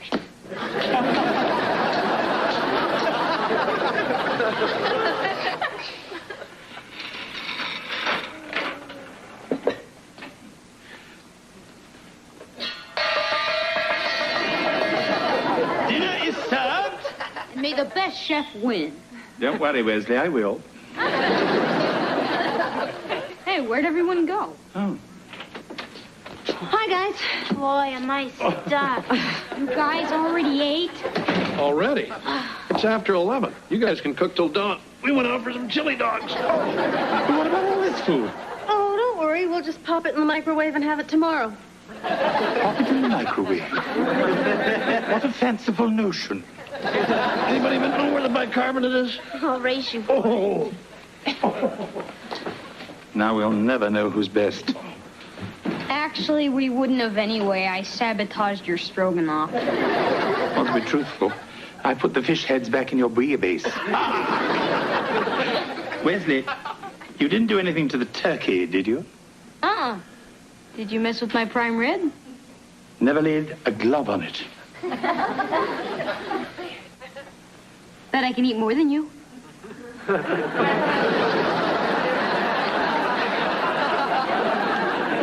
There's one born every minute.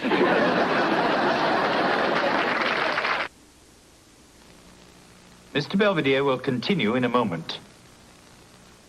I'm not quite sure what's going on at Kevin's apartment, but at least his laundry is no longer in tatters. It did, however, include a pair of lace panties. There's either a healthy, rational explanation for this, or a good movie of the week. As for Wesley, he has conceded that I am the undisputed king of the kitchen. In turn, I magnanimously allowed him to win our grand eat-off. Mr. Belvedere, I feel sick. I feel just dandy.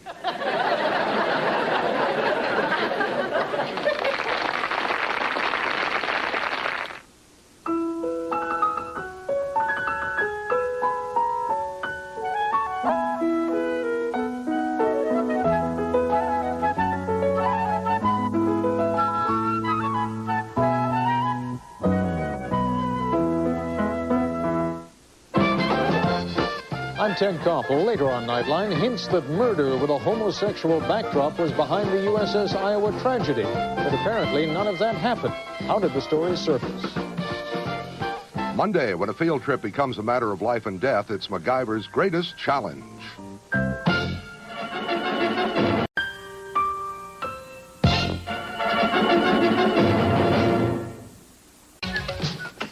Ah, hello, Kevin. Oh, hi, Mr. Belvedere.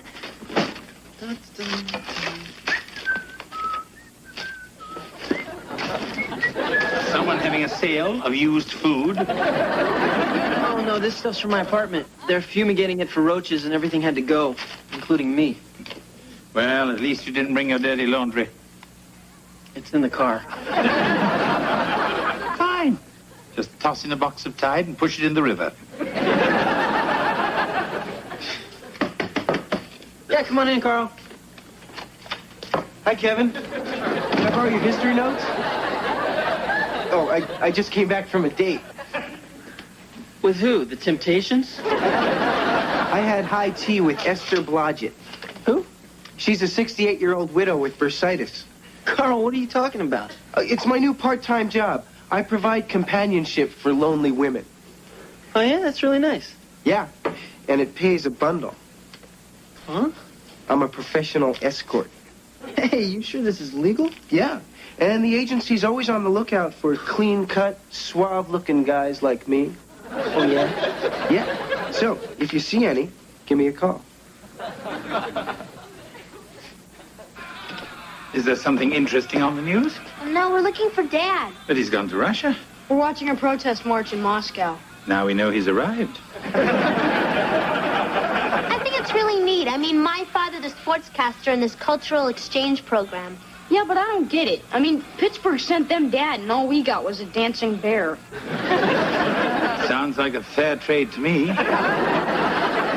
I can't believe this. Heating bill, $670. Electric bill, $510. And they sent us a loan application with the phone bill. It's just horrible. We're going to have to cut back on expenses. You could fire my violin teacher. I could cut back on liquor and cigarettes. Very funny. No, we're just going to have to start by cutting back on unnecessary expenses, like all this junk food. Oh, please, Mrs. Owens. Let's not panic. But we have to do something. Do you have any ideas, Mr. Belvedere? Oh, many. But it would involve a good deal of sacrifice. And I don't think you're up to it. Says who? Yeah. Well, if you're so determined, I think I could implement a few energy-saving measures for the house. Wonderful. When do we start? No time like the present.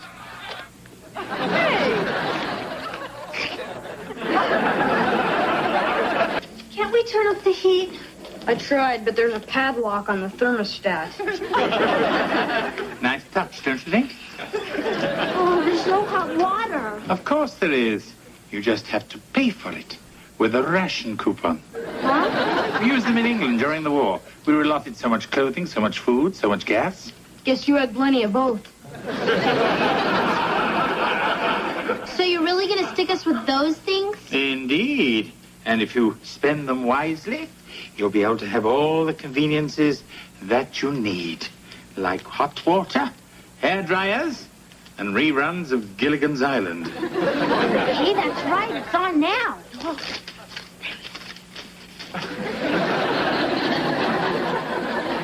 You're gonna be great, buddy. I can tell you're a natural. Gee, Kev, you must have a really hot date. Yeah, bring her over. We could stand around her and warm our hands. Where you going, honey? I'm, starting a new job tonight. Oh? So, what exactly is your new job, Kevin? Well, I'm in what you might call a service industry. Yeah, he sort of gets dressed up and provides a service. Like a doctor? More like a babysitter. What? Mom, I'm an escort. You mean those people that women pay to go out with them? Yeah. Oh, wow, my brother's a hooker. I can assure you, Mrs. Owens, Kevin is a highly trained Ed's Affordable Escorts professional. There's absolutely no hanky-panky involved. Oh, gee, Kevin, I don't know about this. I don't like it at all. But, you're old enough to make your own decisions. Thanks, Mom. Regardless of how your mother feels. Come along, children.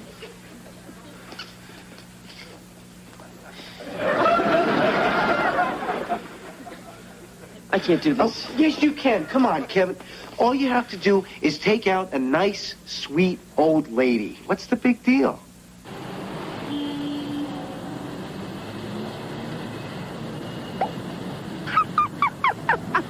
So I says to my ex, I says, Lou, the minute the ink is dry in the divorce settlement, I'm jumping the first set of young bones that gets in my way. And it's you, sweet cheeks, champagne. No, thanks. I don't drink. Suit yourself.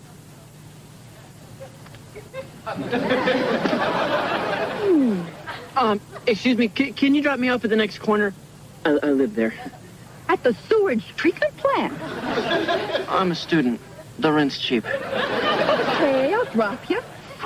After one more turn around the city. Hey, it's freezing in here. Yeah, well, it's gonna warm up pretty quick. What's the matter?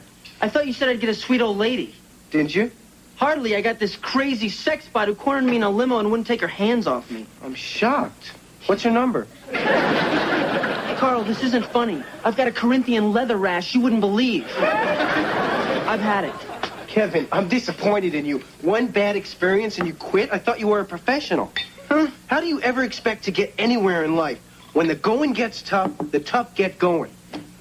You want something, don't you? All you have to do is take a sweet old lady out on the town. No way. Oh, come on. It's an emergency. Oh? What's her name? Claudette. You mean that French exchange student from France? Oui.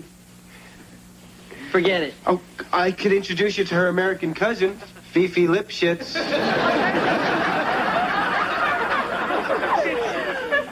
God, please don't let her be another man-eater.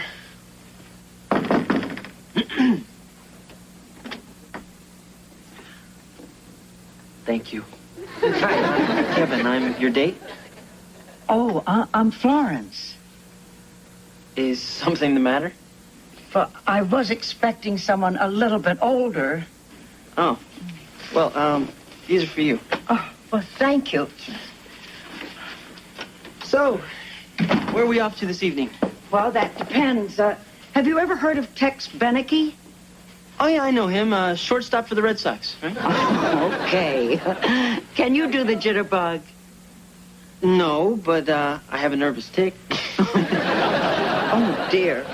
I did ask specifically for someone who could dance. I just knew this escort thing wouldn't work. It is the last time I'm going to get a date out of the Yellow Pages. Hey, come on, wait a minute. If it means anything, I was the hokey pokey champ in the 3rd grade. Well, I already had the tickets. And it sure beats sitting at home watching the Golden Girls. So what do you say we give it a shot? Let's go, pal. I take a ticky tick, a tick a ticky tock, a ticky tick. Hey, kid, don't poop out on me now. Hey, it's just fun to dance show if you have 3 flights of stairs. I'm the one who threw you over my shoulder to get it. I haven't won a dance trophy since Atlantic City, 1945. My husband and I danced all night, and then we got married at sunrise. Boy, it sounds like you two had a lot of fun. Oh, we really did. I still miss him. Say, how about a cup of coffee for the road? Oh, I wish I could, but I've got an early class. Oh. I should go. Well, haven't you forgotten something? What? Your fee. Oh, I forgot all about that. Here you go. And keep the change. Thanks. Here. You know, I had such a good time tonight. I feel kind of strange taking this. Hey, Count Basie's band's coming to town next week. Are you up to learning the Lindy? You bet. Mr.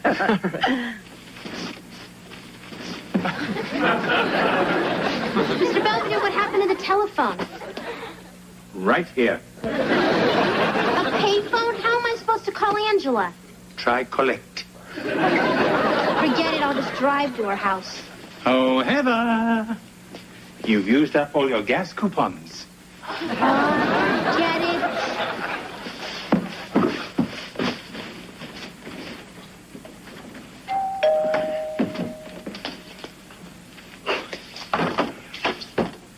Carl, what happened to you?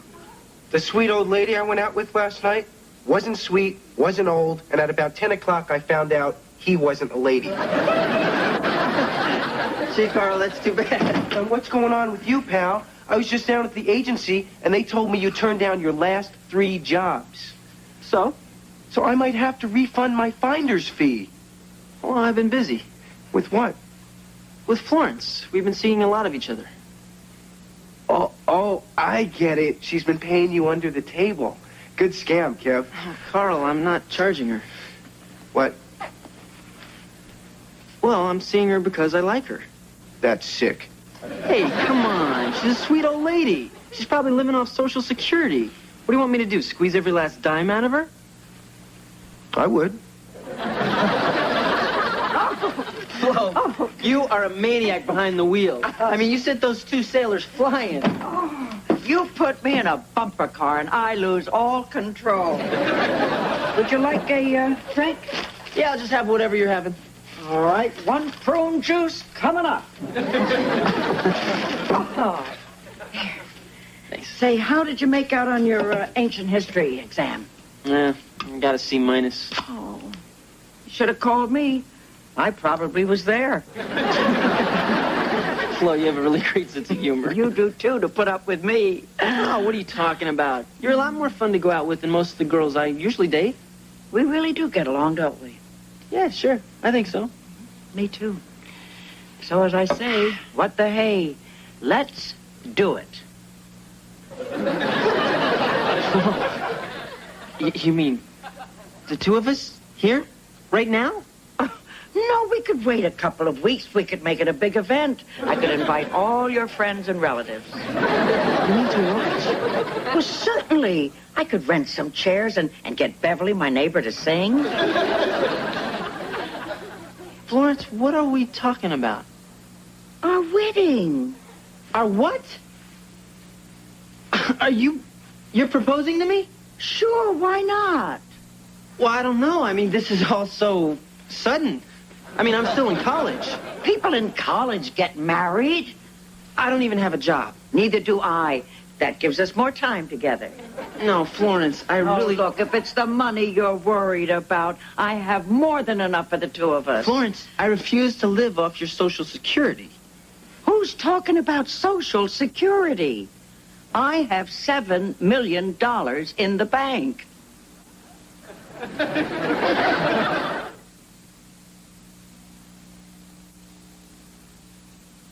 Remodeling it.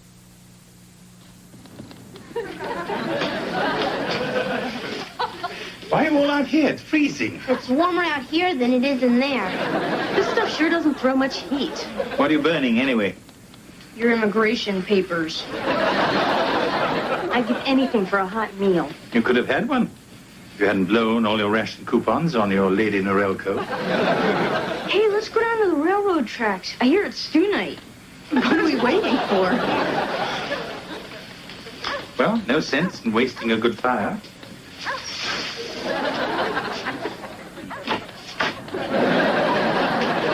Ah, hello, Kevin. Care to join me? No, thanks. Mr. Belvedere, what do you think about marrying an older woman?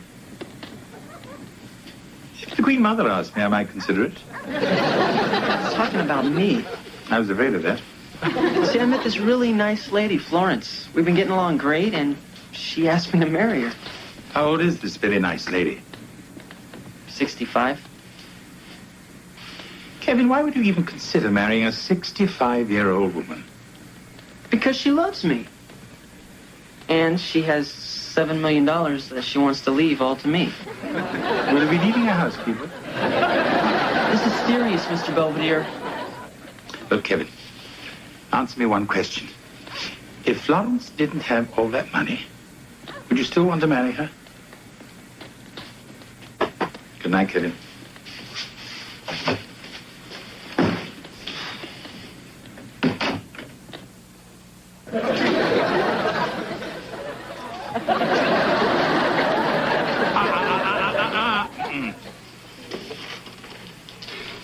Mom, everybody, I have an announcement. I'm getting married. What? To who? Oh, nobody special, just some girl. What girl? Well, actually, she's more than a girl. She's actually kind of like a woman. And I met her at work. You're marrying some bimbo who's been paying you to squire her around town? Gee, Kev, you must have squired her pretty good. Hey, look, guys. Hey, look, guys. Me, mister. I saw The Graduate. I know all about these sex-crazed middle-aged women trying to get their hooks into innocent young boys. Mom. I can just see her. She probably wears 4 tons of jewelry and 2 inches of makeup. It's not like I want to meet this woman tonight. Here, face to face. Oh, this is like being at the equator. Yeah, it must be almost 65 degrees in here. Get too comfortable. There's a cold front on its way. Where's that cradle-robbing hussy? Mom, take it easy, please. I won't rest until I've had it out with that tramp. You know, you're really over the top here. I am not. The mother lioness must protect her lionettes. Is that anything like the mother raisin must protect her raisinets? As long as I draw breath, no son of mine is going to be eaten alive by some oversexed she-wolf. Can I help you? Mrs. Owens, I'm Florence Talbot. Who? Kevin's fiancée.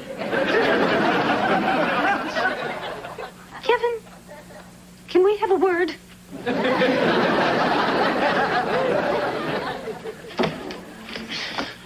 Oh, going on? What do you mean? Just exactly how old is your fiancé? 65 and a half. Do you think this is funny? Why didn't you tell me this before? Mom, I tried. Anyway, would it have made any difference? All right, Kevin. Let's try to discuss this reasonably. Okay. You think you want to marry this Florence person. Just tell me why. She loves me. Oh, come on, Kevin. The woman is 3 times your age. There's got to be more to it than that. Maybe.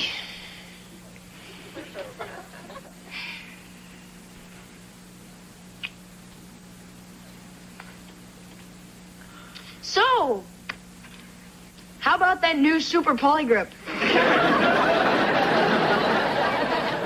Are you and Kevin planning on having kids right away? Why don't you children go and play in the traffic? Scram.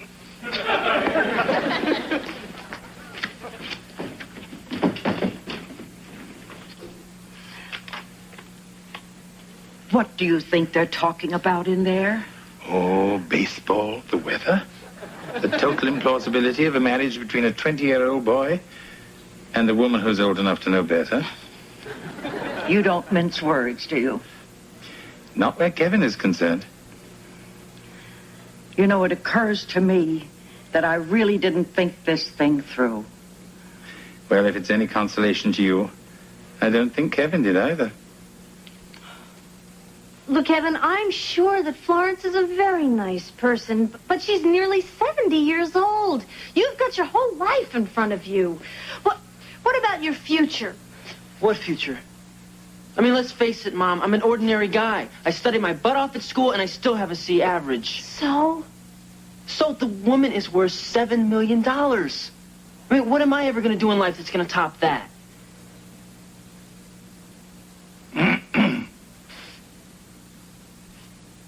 Florence.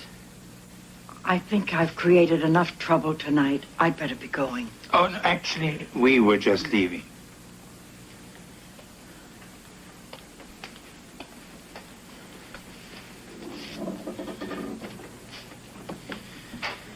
Well, I guess that sounded pretty awful.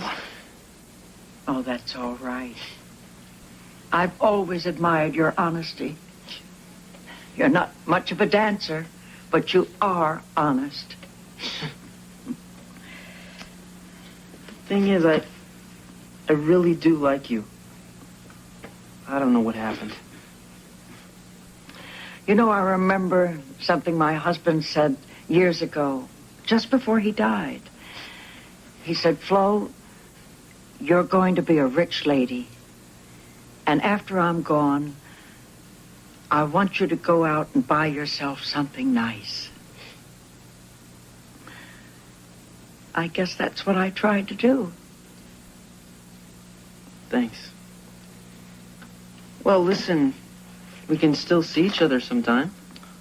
Oh, sure. Look, if Les Brown ever comes to town, we can go out and cut a rug. You have got yourself a date. Well, I better go. Sure. By the way, how old is that housekeeper of yours?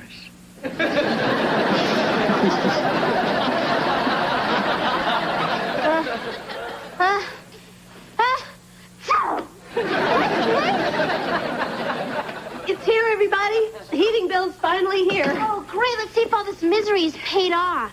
I can't believe it. It's $3 higher than last month. No way. There must be some mistake. Maybe Mr. Belvedere can figure it out.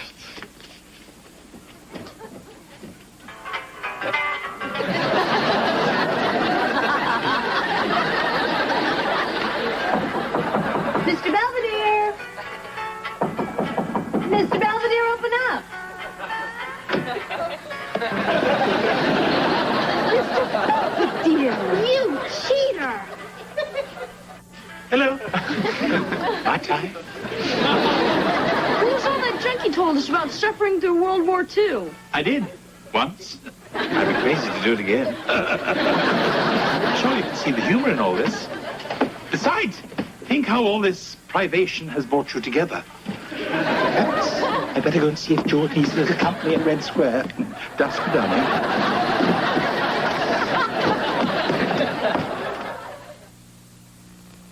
Mr. Belvedere will be right back. Abusing me. Deadly Silence, Sunday. Kevin has recovered nicely from the trauma of losing a woman 3 times his age.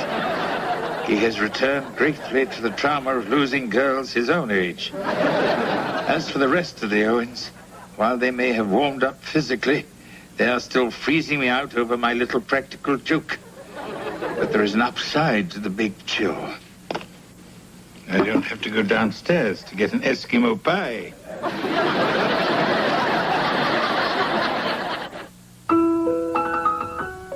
I'm Ted Koppel. Later on Nightline, it's Charlie Chaplin's 100th birthday this Sunday, and there'll be special commemorations around the world. We'll celebrate tonight. Tuesday at 8, Samantha and Mona plan a night on the town to drown their boyfriend blues on Who's the Boss. Then little brother Kevin comes to the rescue of his big sister on the one.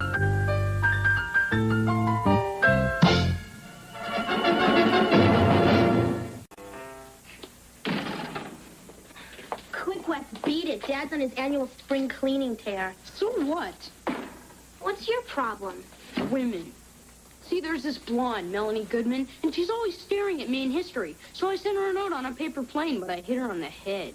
Hey, I offered her half of my marshmallow and tuna sandwich. Wes, the secret to a girl's heart isn't throwing things at her or grossing her out. Show her you can be tender and passionate, romantic. Well, how do I do that? Beats the heck out of me. George, I can't believe you kept all these old Playboys. Hey, there's some very thought-provoking articles in these. I can imagine the thoughts they're provoking. George, give me those. Well, what's in here? It's a bunch of letters. Yeah, George, they're mine. Well, what's so important about these? Gimme. Huh? Give Huh? me. Huh? Children, children. Okay, if you really must know, they're just some old love poems. From who? Nobody. Barry Clayton. That wimp who followed you everywhere before you met me? He was not a wimp. His poems were sweet and touching, and I'm not going to throw them in the garbage. Okay, then I will. Okay, fine. Hey, those are collector's items. Yeah, the trash collector. Whose stupid idea was this spring cleaning anyway? Yours, George.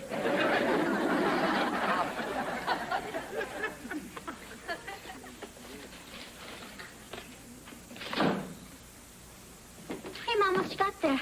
Oh, a recipe for meatloaf. Yeah, your meatloaf gives us all a good cry. Well, actually, it's an old love letter. Oh, Dad wrote you love letters? No, not exactly. Huh? Well, then who are they from?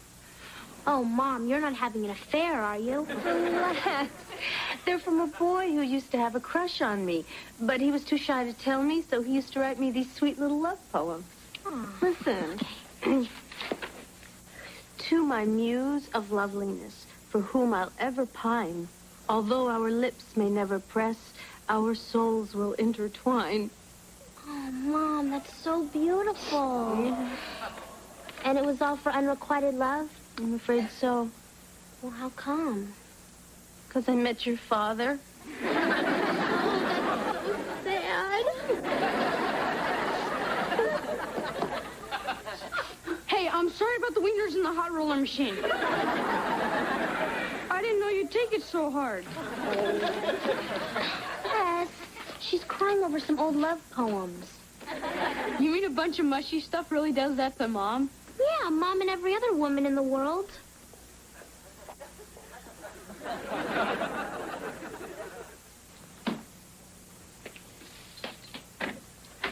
Mr. Belvedere, what brings you by? Actually, I came here to get away from your parents. It's funny. So did I. What's with all the keys? Oh, I inherited them. Did the building manager die? Yes. Oh, sorry. Yeah, it's too bad. But now I got his job, and I get half my rent off. But you don't know the difference between a screwdriver and a chainsaw. Come on. This building's really well constructed. It'll be a walk in the park.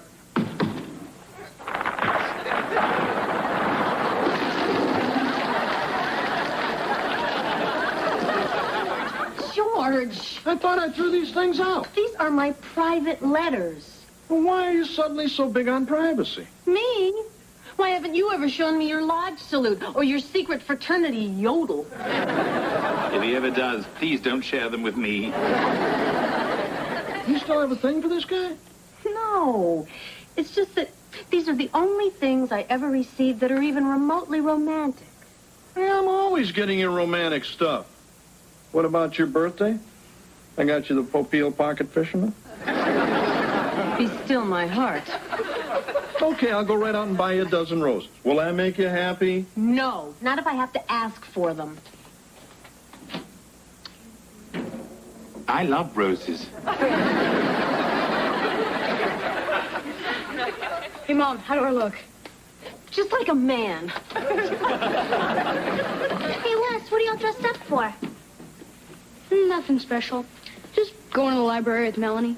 Oh, I thought she was giving you the cold shoulder. Well, I know it's dumb, but when I saw you and Mom sniffling over those old love poems, I thought, what the heck? So I tried to write one myself. I slipped it in Melanie's locker, and she melted like a glob of cheese whiz. Gee, Wes, love's making you almost human. If I'm not home by 9:30, tell Mom and Dad not to wait up. Yes, I'll tell Kevin about your toilet. In the meantime, try the backstroke.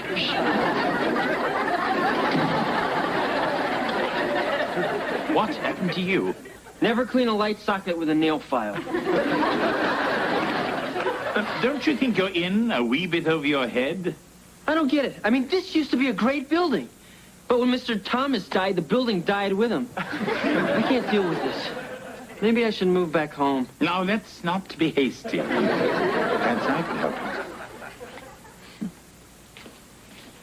What you got there, George? Oh, nothing. Just a poem a friend of mine wrote. Oh, can I have a look?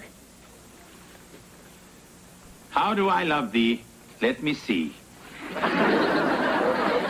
You are like a slam dunk to me. You're the bat that brings me luck. You're my favorite hockey puck. Too flowery? George, your friend is demented. My friend is me. No. Hey, big guy, could you help me out? Maybe write a sonnet or two? I've already bailed out 1 Owens today. That's my quota. Oh, another note from Melanie. Hey, this isn't for public consumption, okay? Come on, let me read it. I promise I won't laugh. Okay, but if you do, don't be surprised if you wake up tomorrow with a mohawk. You touch my heart like sunshine that warms a winter day. Your smile like a summer breeze can chase the clouds away. Gee, Wes, this is really nice. You're growing up. Hey, don't get weird on me, huh? Come on, I'll make you a milkshake. Okay.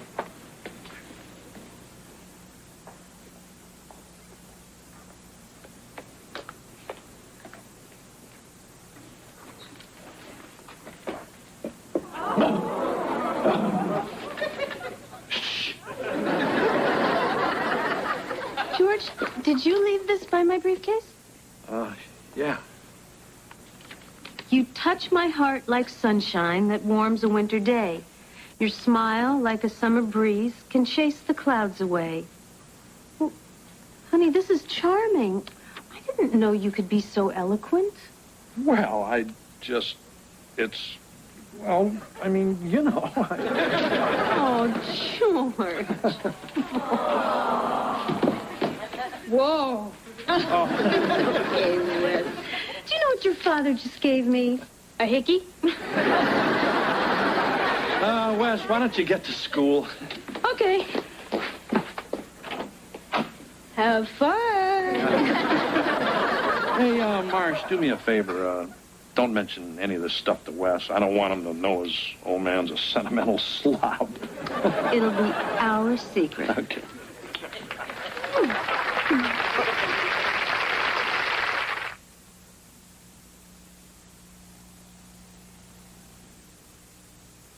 Real life rest. That is the last time I set foot in Mrs. Cicchini's apartment. Oh, did you have trouble fixing her drain pipe? No. But every time I bent over the sink, she pinched me on the tush. Well, you do look pretty cute in your little overalls. Kind of like Junior Samples. By the way, Miss Abaddon in 4F just called. Her shower wall's leaking. Oh, do you have any grout? I don't think so, but if you're hungry, I think I have some donuts. Kevin, grout is the mortar you use to fill in the cracks in the walls. I knew that. You think I'm stupid? Anyone who can con me into doing all his work can hardly be called stupid. Come in. Hello. Oh, Mrs. Cicchini. Is there any problem? I know it's silly, but the cord on my Venetian blinds got tangled, and I have arthritis. I'll take care of it right away. Oh, I'm sure you have more important things to do, but if Lynn wouldn't mind.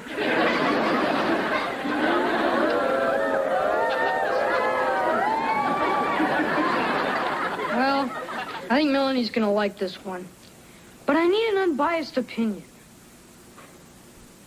Tell me what you think, Spot. To my only love, the vastness of the ocean, the grandeur of the skies, Is nothing to the rapture that you capture in your eyes. George, this is even lovelier than yesterday's. It's like you're inspired. Well, I do get some help from upstairs. Don't be so modest. Come on, Marsh, they're just words. But it's like I'm meeting a whole new you. It makes me look forward to every morning. And evening.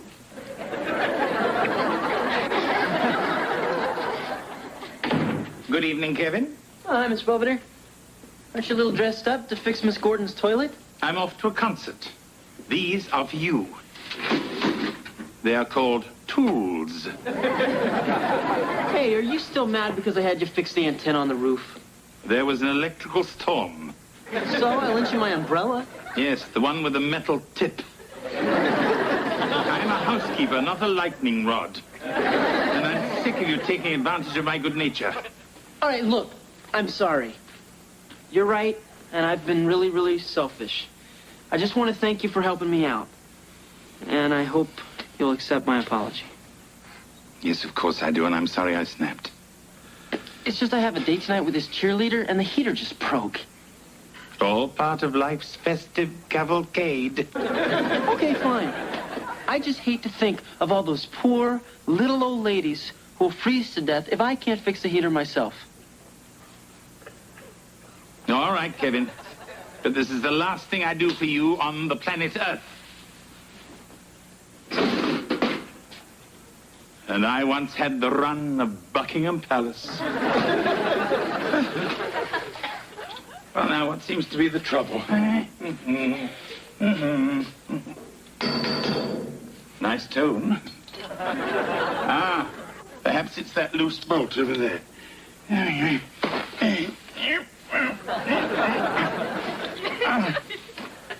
Can't quite reach it. There we go. Oh, come on, Lynn.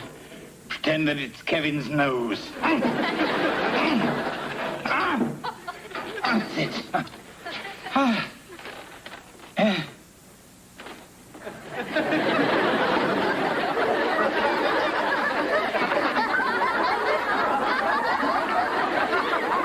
Oh, piddly poop, I'm stuck.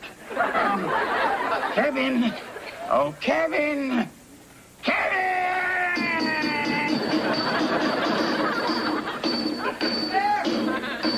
Kevin! Miss Belvedere? I've been pounding for 3 hours. Where the devil have you been? On my date, remember? In fact, she's upstairs right now, so I'll see you. Wait! Hey, are you stuck? No, I'm playing hide and seek with the washing machine. You're really stuck. For further amusement, try poking me with a sharp stick. I'm sorry. So you should be. Kevin! Okay, I'll get you out. Let's see. 1, 2. Now, before you do any further damage, get me something to eat. I'm absolutely starving. Oh, sure. Got any change? Okay. Let's see, what'll it be? We got pretzels, Fritos, M&Ms, and Tide. Oh, they're all out of Tide.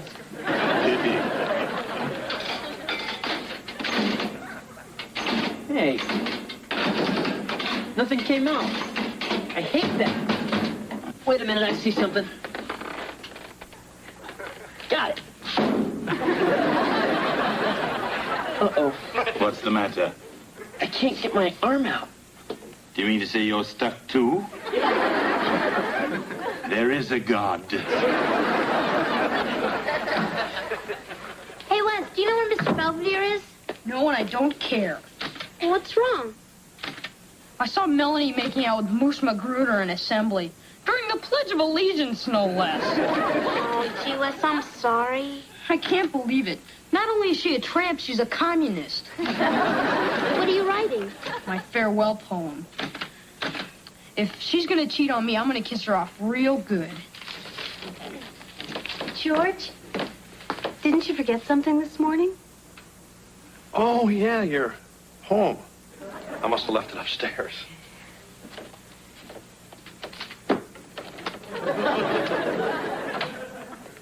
So, Wes, going to school? That was the plan. Hey, put the books down. It's a beautiful day. I mean, why don't you go to the zoo? Huh? You want me to play hooky? Hey, the zoo's educational. Buy all the popcorn you want. Okay. You know, there's this 10-speed I've been looking at.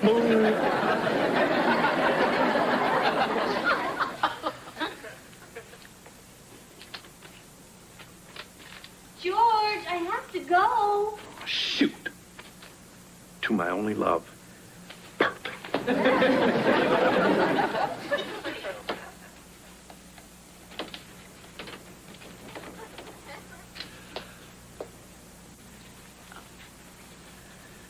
Here you go. Just like Old Faithful. To my only love. You're a sleazy broad. You're a big fat broad. You make me want to puke. If I ever write you another sonnet, I'll be sure to spit a booger on it. That's my letter. Wes, you shouldn't be writing stuff like that about your mom. What's going on? Nothing. I mean, well, the things I've been writing you, I sort of borrowed from Wes. What? You mean I've been swooning over love poems written by my own son? Oh, George, that's sick. You stole my poems? How could you do something like that? Yeah, how could you? Well, I just sort of... You're in big trouble, mister. Big trouble.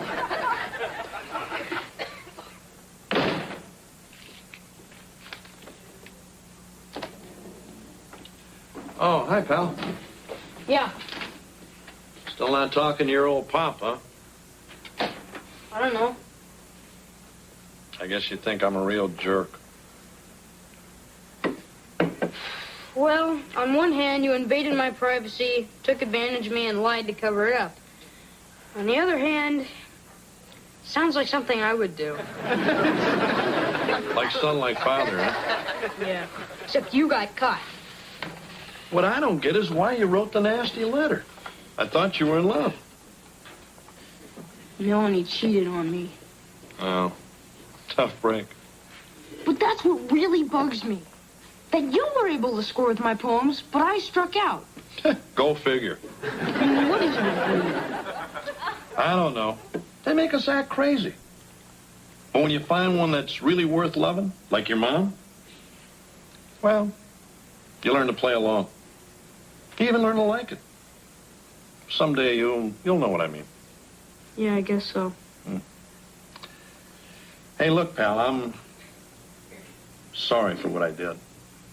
That's okay. Listen, Mom made me go to school. Can I go to the zoo tomorrow? I don't think so. Then I guess you want your $300 back. Hey, look, maybe this weekend we'll go check out that 10-speed. Dad, you're okay. George. Hey, I know what you're going to say.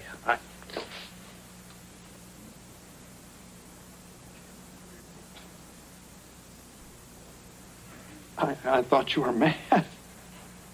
You made a total ass of yourself, George. But you did it for me. Well, you may not be Lord Byron, but the message got through. Hey, Mark's not here. We don't want Belvedere barging in. Where is he, anyway? On a tree by the river, a little tomtit sang willow, tit willow, tit willow. Song.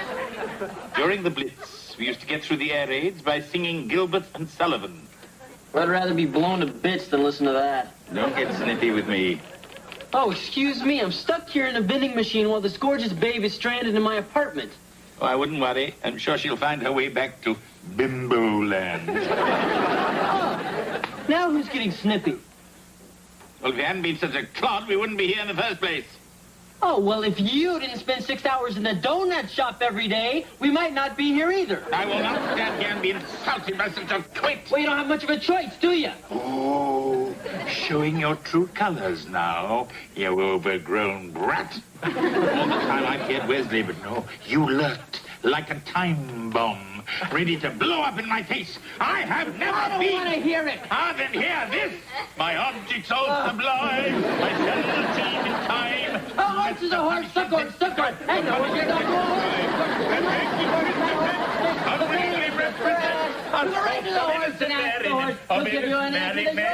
Oh, boy, a hoot nanny.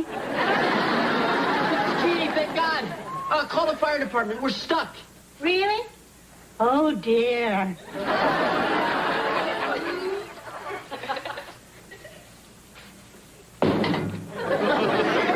All right, thanks. Claudia, darling, I'm coming. Come back here, you blackguard! Oh, Lynn, we don't need him. I can get you out of there. You can? Sure. Well, what's the rush?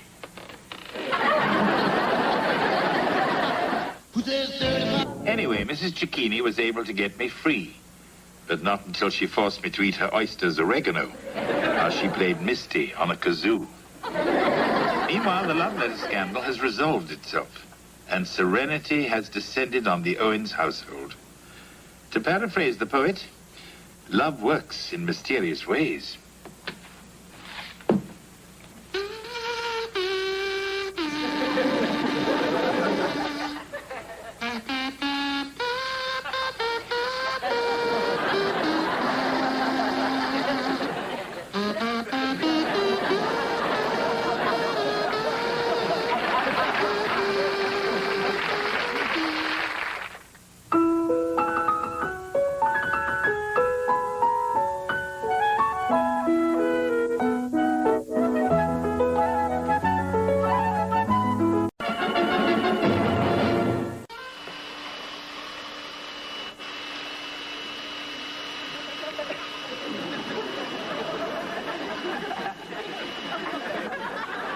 Here, I'll get that.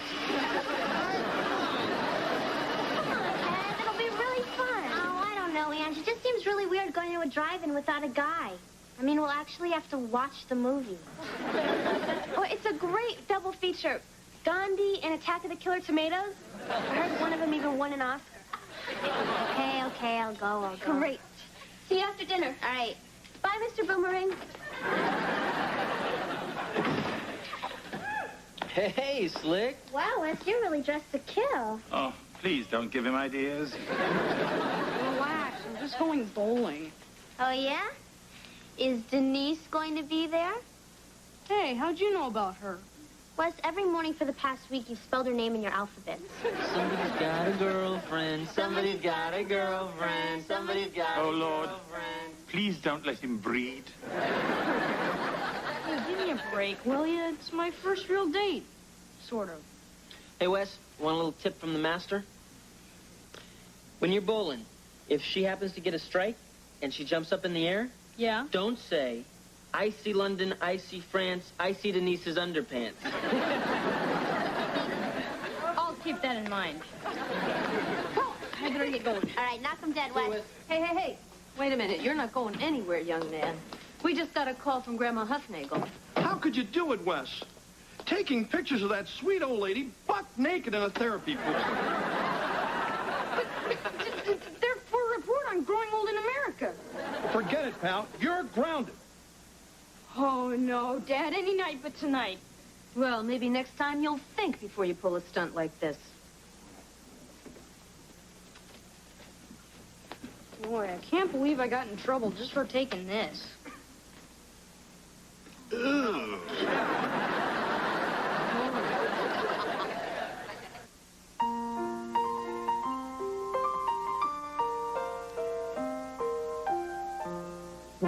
Streaks on the china never mattered before. Who cares when you drop kicked your jacket as you came through the door? No one glared.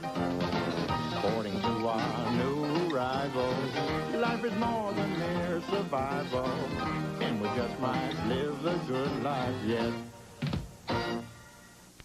Come on, Marsh. You're always begging me to take you to the theater. Yeah, but why can't we see Phantom of the Opera or Les Miserables? What are you going to see? Raymond Burr in Dancing. Hey, are you guys taking the Porsche? Oh, honey. You know we're going to a bad part of town, so we're taking your father's car. So, Mom, you think I can borrow your car? Me and Ange are going to the drive-in. I don't think so. Hey, remember, Belvedere, Wes doesn't leave this house. Oh, don't worry. I've got some fresh alligators for the moat.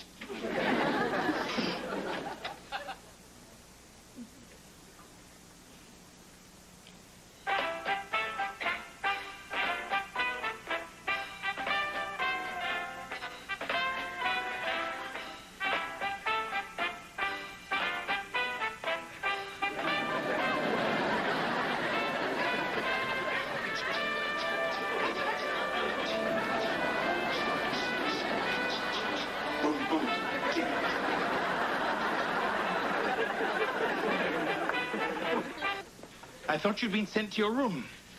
Mr. Belvedere, it's Saturday night, my first co-ed bowling party, and I'm stuck here with you. Is that fair? Not to me. Come on, Mr. Belvedere. You were young once, a long, long time ago. Couldn't you look the other way? Wesley, I sympathize with your plight, but your father's put his foot down. Great. Would you let me off the hook for a box of scooter pies? Good night, Wesley.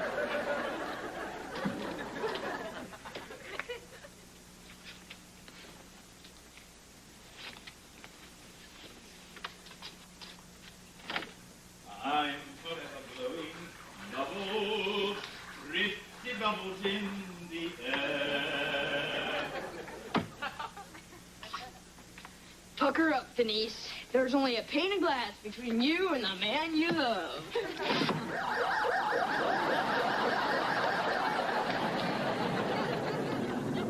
Someone made me drop my ducky. Boy, you don't trust me at all, do you? Of course I trust you to do exactly the opposite of what you are told. Now get to bed. I'm forever blowing a bubble, pretty bubbles in the air. Wesley T. Owens is not whipped yet. Spot, I'm gonna need your help.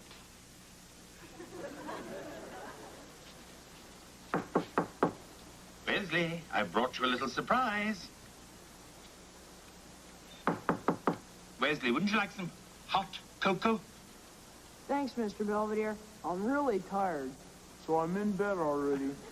I guess I'll see you in the morning. Well,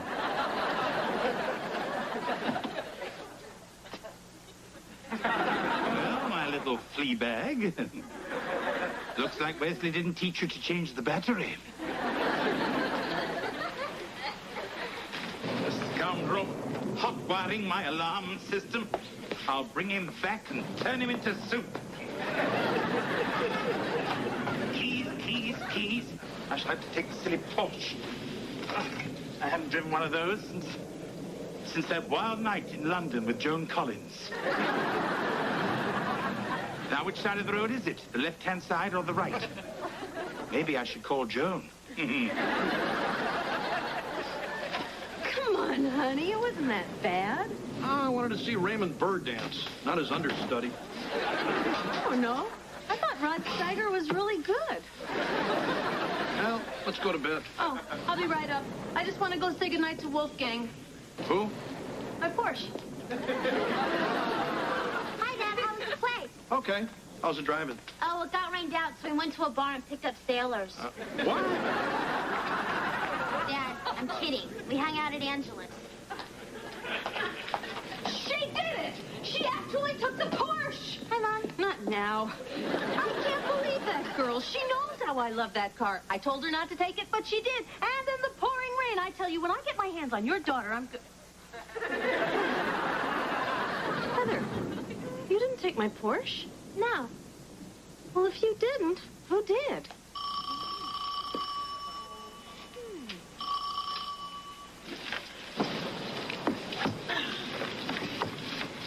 I tell you, Spotty, never trust a woman. Denise kissed up to me, hogged all my French fries, and then left with Pete Rapp. Honey.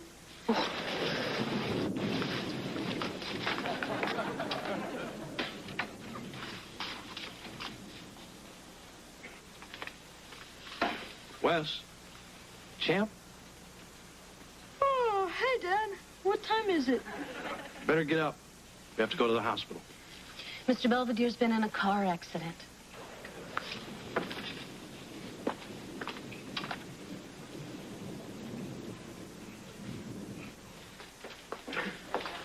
You heard anything? Yeah, the cop said he skidded in the rain and wrapped the Porsche around a tree. Oh, my God. All I know is Mr. Belvedere's in critical condition.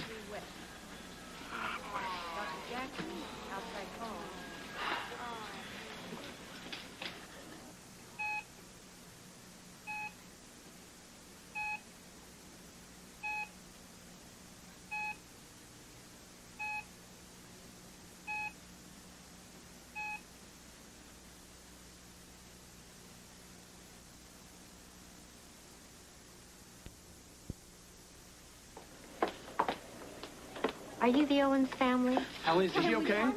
I know this is hard for all of you, but Mr. Belvedere suffered a closed injury to the head. Oh, no, a closed injury. My God, a closed injury. What's a closed injury? Closed means there's no serious fracture. However, he is in a coma. Now, it's possible he can make a full recovery. Possible? It's also possible he won't come out of it. Ever? I wish I had better news. Are you folks relatives? He's our housekeeper. He's been with us forever.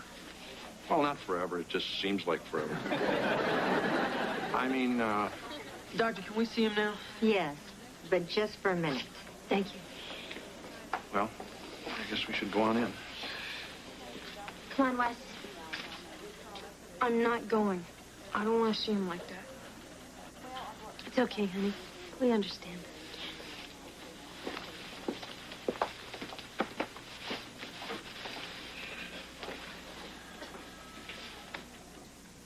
Morning. So, did you two get any sleep? Us neither. I just kept thinking of Mr. Belvedere lying there in that hospital. Well, I don't get it. Where the hell was he going anyway? I don't know. How about you, honey? Did he tell you where he was going? No, he, never said anything about that. It's funny. I almost expect a big guy to walk in and ask us what we want for breakfast. Good morning. Now, what would everybody like for breakfast? I guess I'll whip up something. That's a frightening notion. What's the matter with everyone? You look like someone died. Not exactly. Angela, what are you doing dressed up like the Good Witch of the North? My name isn't Angela. It's Angel. Of course, you're Angel and I'm Mr. Birdbath. You're not Mr. Birdbath. Your name is Lynn. Dear, dear Lynn. Heather, I'm afraid the squirrel's out of the cage again. I'm afraid they can't hear you or see you. Well, what's going on? Hi, guys. Hi, Kev. Did you check out the Porsche? Yeah, How does it look? like it just went 10 rounds with Godzilla. I just can't believe this happened to poor Mr. Belvedere. Something happened to me? His condition's the same. My condition? What condition? Well, he must have taken a hell of a bang on the head. Bang on the head. Porsche. Rain. Is it coming back to you now? Yes. Wesley, you snuck out. I took the Porsche to get you. That stupid pizza truck cut me off. They never go that fast when I order them. Honey, what's wrong? I don't know. I just felt a blast of hot air. I don't feel too good.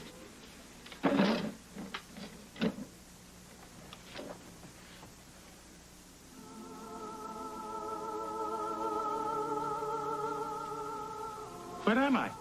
Can't you guess? If I'm with you, it's probably hell. Actually, it's kind of a waiting room Waiting for what? to see if you come out of your coma. I'm not in a coma. I feel fine. I'm afraid you're quite ill. See? Oh, my. Oh, I do look pale. And they say the camera adds 10 pounds. Cigars, cigarettes, ding dongs. Cigars, cigarettes, ding dong. Ding dong. Thank you. I could learn to like this place. I knew you'd come around. Wait a minute, what am I saying? I don't want to die, especially not in Beaver Falls. I've been through the Blitz, frostbite, even cannibals. But I'll be damned if I'll be done in because Wesley disobeyed my orders. Sorry about the damned part. Well, if you can prove your presence on Earth is essential to another life, you might get off on a technicality. Of course I'm essential. You never saw the Owens before I got there.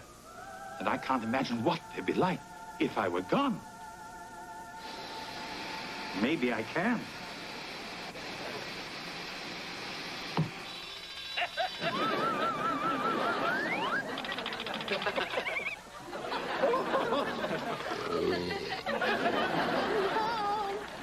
Hey, close the door, will you? There's a draft. So did you look for work today? Why should I? You got 3 jobs. I'm out of here. Where are you going? The fleet's in. I'm going to the dock. Say hello to all the guys over at the tattoo parlor. Hi, Mom. Hi, Dad. We're home from prison. Hey, champ. 10 years in solitary, and that's all I get? I hope you at least learned to trade this time. Sure did. In fact, I made something for you. One old bag. He sure got you, peg mark. Aren't you flattering yourself just a teensy-weensy bit? Not at all. Now, if you'll just point me to the door. Not so fast, dear, dear Lynn. That was just your version. Now let's see what the Owens family is really doing. Oh, that must be your mom. Yeah, and she's driving a beat-up old bug. Hey, what's with the car, Marsh? Like it? Well, what about the Porsche? Oh, I sold it. Huh? Why? Because it represented everything that was wrong with my life. Everything that was stupid and pointless. It's just, I stopped by the hospital today to see Mr. Belvedere, and I started talking to this poor family in the waiting room. They were having a problem with their medical insurance. They were desperate. They couldn't afford a lawyer. And I solved the problem. And then it hit me. I mean, why I've been studying law all those years was to help people. So I quit my dumb singing waitress job and got myself hired at Legal Aid. That's great, Marty. Congratulations. So what are they paying you? Oh, a little less than my tips at the diner. Well, that's great. My wife becomes a lawyer, and I end up losing money on the deal.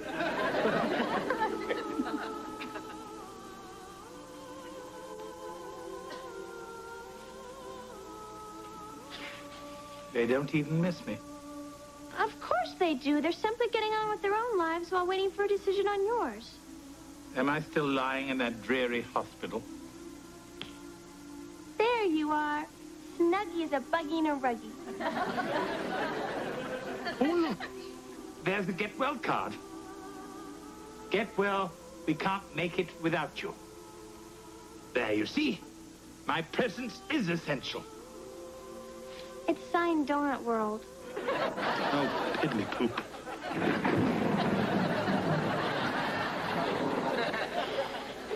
Take heart, dear, dear Lynn. Just for once. Couldn't you call me Mr. Boxer Shorts?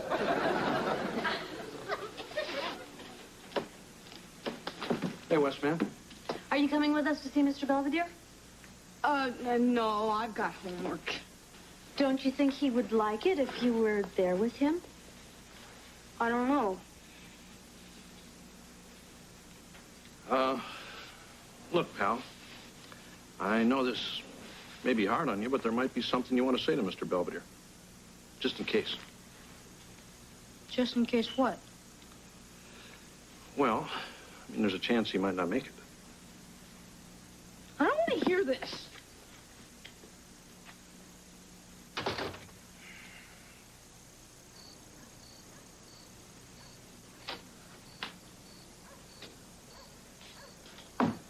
Hey, Wes, you okay? Just leave me alone, will you? Wes, what's with you anyway? Why won't you ever go to the hospital? I just don't want him to get off my case. No, you've been acting really weird ever since all this stuff happened. So? So I know you. There's something going on. Ask him about his bowling game. Hey, you went bowling that night, didn't you? Huh? You snuck out and Mr. Belvedere took Mom's car to look for you. Right? All right, it's all my fault.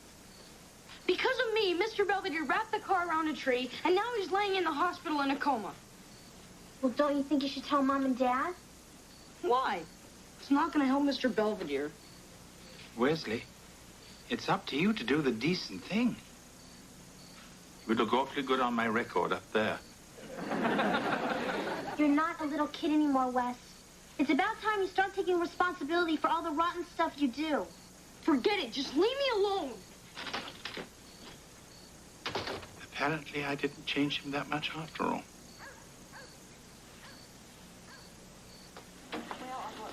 Anything new? We're still waiting to see the doctor. What's that, Dad? A box of ding-dongs, just in case the big guy wakes up. Hey, Doc, what's going on? Been a change in his condition? Yes, and I'm afraid it's not good. His blood pressure has dropped. This is just a non-scientific observation, but he doesn't seem to be fighting this thing as hard as he was. It's like he doesn't care anymore. Oh, honey, I'm so glad you came.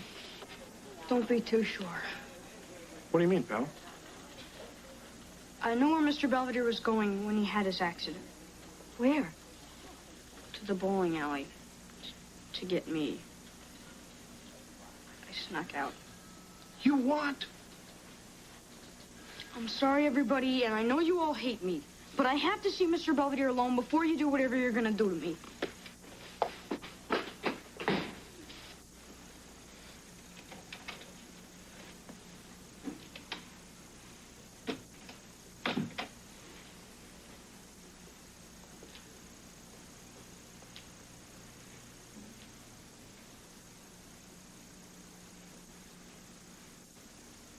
Hi, Mr. Belvedere.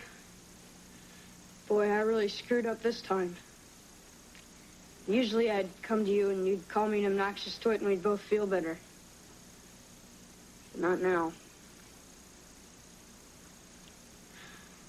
Can't believe you're just lying here like this. Because of me. Because you cared about me. If I told you this some other time, you'd probably laugh or make fun of me. But you're my best friend. I know you don't believe it because I act like such a creep. But I don't know what I'd do without you. I'm scared, Mr. Belvedere. I'm so sorry. Please come back. I love you.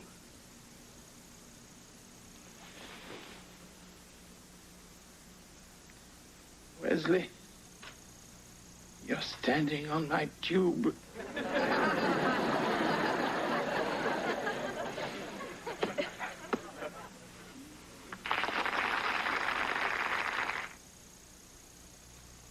Mr. Belvedere will be right back. It's been a week since I officially rejoined the world of the living. My doctor has given me a clean bill of health and told me I may return to my daily routine with a vengeance. Wesley T. Owens, the party's over. Come in. Hello, dear. Hi, look who I brought. How are you feeling, Mr. Brontosaurus? Heavenly.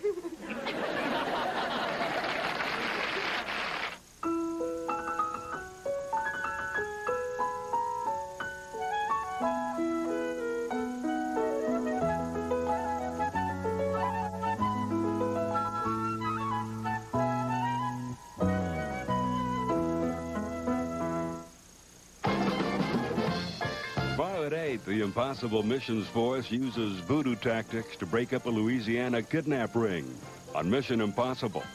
Then a government sting operation falls apart on a man called Hawk.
I know I'll regret asking this, but what exactly are you doing?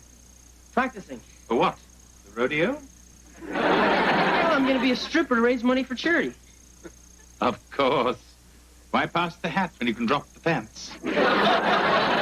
Hey, look, if I can help just one poor kid by letting a bunch of screaming women drop dollar bills into my shorts, then it's worth it. Can sainthood be far behind?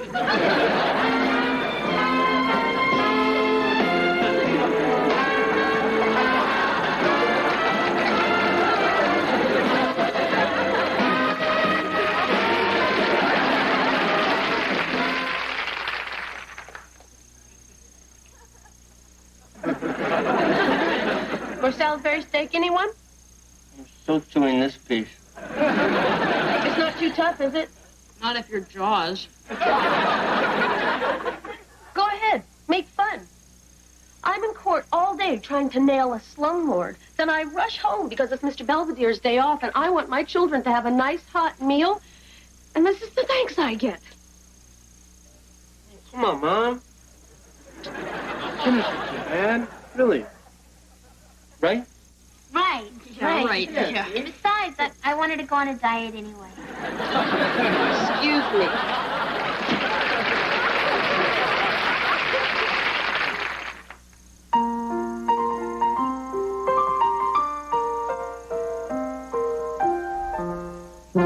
Streaks on the china never mattered before. Who cares when you drop kicked your jacket as you came through the door? No one glared. According to our new rivals, life is more than mere survival, and we just might live the good life yet. I can't make a dent in this gravy.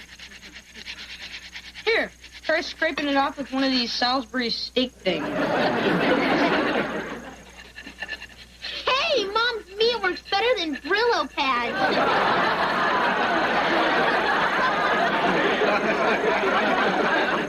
Nice going, Hez. Well, it was your stupid idea. Hey, come on. You know, we all make fun of Mom's cooking, but it wouldn't hurt to give her a compliment once in a while. You mean lie? Well, it's not lying. It's called being tactful. You mean like if I told you you're smart and beautiful? No, that would be lying. Real funny, Cap. All right, look, Dad's away in Russia and Mom's lonely. I think we should try and be extra nice to her. Okay? Okay. Great. Now let's be extra nice to ourselves and go get a pizza.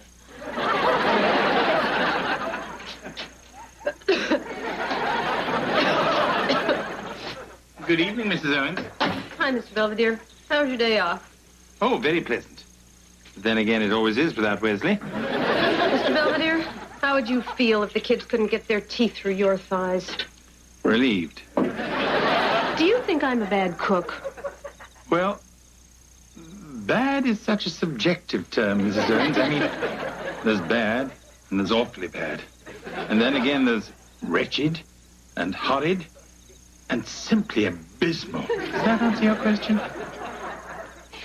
It's just the kids are always complaining about my food, and I'm getting tired of it. Me too. Want to kill them? No, but I am thinking of taking cooking lessons. Well, just be sure and find a good teacher. Preferably one with a sense of humor. Mr. Belvedere, it's so sweet of you to volunteer.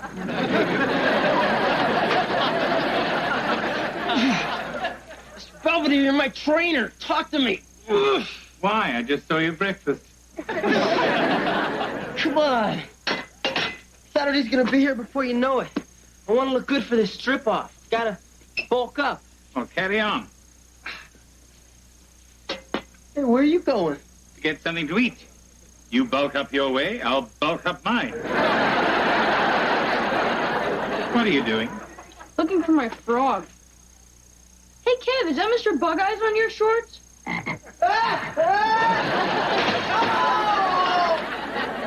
I suppose it was. For our first lesson, I thought we'd start with something foolproof. Good old Yankee pot roast.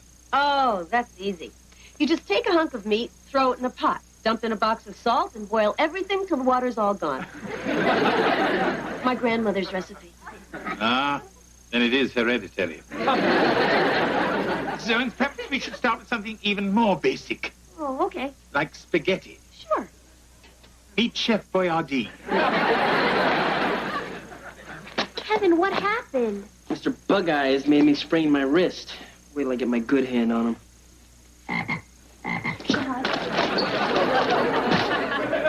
Relax, he's in my pocket. Sure. Hey, some smells pretty good. Yeah, it's great having Mr. Belvedere back in the kitchen. Ah, nothing like a quiet stroll before dinner. Wait a minute. If you're out here, then who's in... Dinner in 5 minutes. Uh-oh. Don't worry. She's using my recipe. It's absolutely foolproof.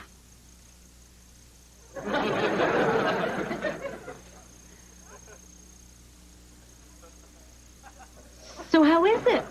Mom, what'd you do to this meat? I mean, to make it so tangy. Oh, well, Mr. Belvedere gave me a few tips, like adding a bunch of beef bouillon cubes. Mrs. Owens, I distinctly remember telling you to add only 2 cubes. I know, but after you left, I got to thinking that if 2 would make it good, then 12 would make it fantastic. Right you are, Mom. That sounds like the smoke alarm. Oh, good. The rolls must be ready.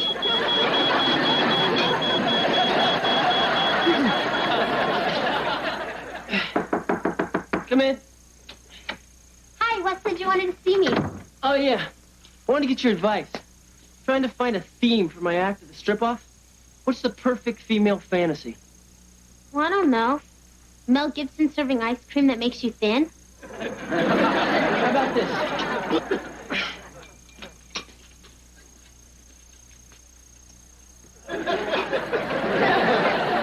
You're gonna be an FTD florist? No, I'm a Roman gladiator. Well, good luck, Spartacus.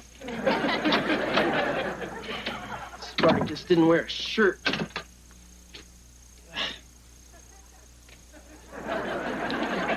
Oh, damn.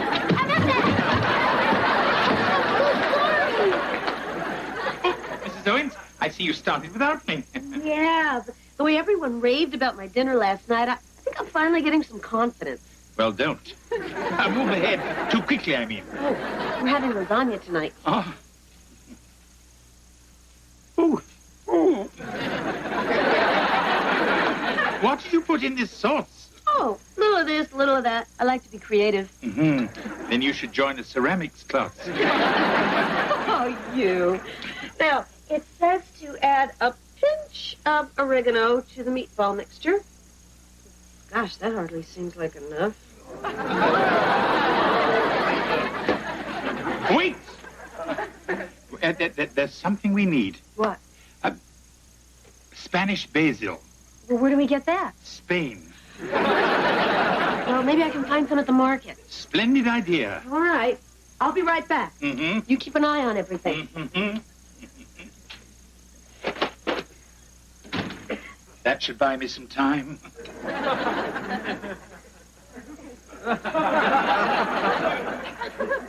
Are you sure you're okay, honey? I'm fine, Mom. I mean, I still have some vision in one eye. I said I was sorry. Well, I baked you something that's going to make you feel a lot better. Your favorite, pineapple upside-down cake. You can bring it in, Mr. Belvedere. All right, Mrs. Owens. I'm just taking it out of the oven. Ouch. Ooh. Ouch.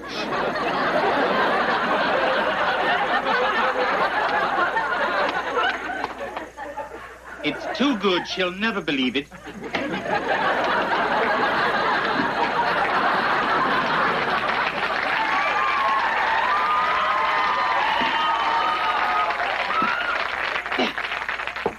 Wow, Mom, you really made that? Gee, I don't remember it looking so good. Boy, Mom, you've been making some really great dinners these past couple of nights. Yeah, you're getting better than Mr. Belvedere. I could never have come this far without him. You said a mouthful. Boy, Mom, you made us some really great dinners. Gee, you're even better than Mr. Belvedere. Oh, hello, sir. How pleasant to see you. Mr. Belvedere, I'm thinking of having a dinner party tomorrow night. Where? Here. There's this city councilman, Lloyd Taylor, and we need his vote to hire 2 more attorneys for legal aid. So I'd like to invite him and his wife, and my boss Daryl and his wife. I'll prepare something special. No, you don't understand. I'm going to do the cooking. But I thought you liked these people. And would want to spend as much time with them as you can. Right, so why don't you serve the meal and I'll do everything else? I want to make a big impression. I think you can count on that. Kevin, why do you keep doing this to yourself? I want to look good for the strip-off. All you're gonna look is lopsided. Uh-oh. My tooth fell out.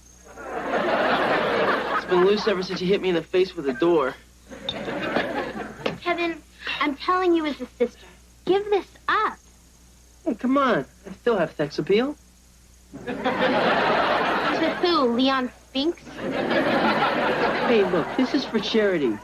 Besides, there might be a great-looking nurse in the audience.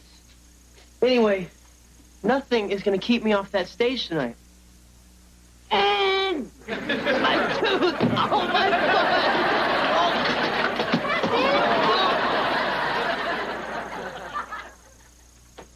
I see you. Mrs. Owens, I was just wondering if I might be of some assistance. Thanks all the same, but I want to make this dinner all by myself. It's important to my sense of self-worth. I wouldn't get in the way, and I can tell a few amusing anecdotes.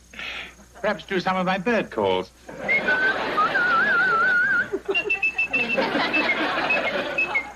Mr. Belvedere, guess where I just found Mr. Bug-Eyes? He was in your closet trying to hit on one of your lizard skin shoes. Wesley, I'm in trouble. Oh, boy, what'd you do? I've been doctoring up every one of your mother's meals behind her back. You mean Mom still can't cook? Bingo. And we've got guests coming in a few hours. I've just got to get in the kitchen. I know. I'll call her from a payphone, tell her I ran away, and I won't come back unless she comes and gets me. That might work. Then again, she might break open the champagne. Hey. I got it. She's got to go upstairs and dress.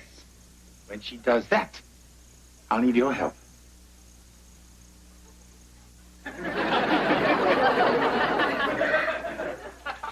Well, I guess I'll go get ready. Oh, by the way, Mr. Belvedere said that since you're doing such a good job in the kitchen, he went to a double feature. Good. Then I can take a nice hot bath and not have to worry about him snooping around the kitchen. Yeah, he can be a real Budinsky.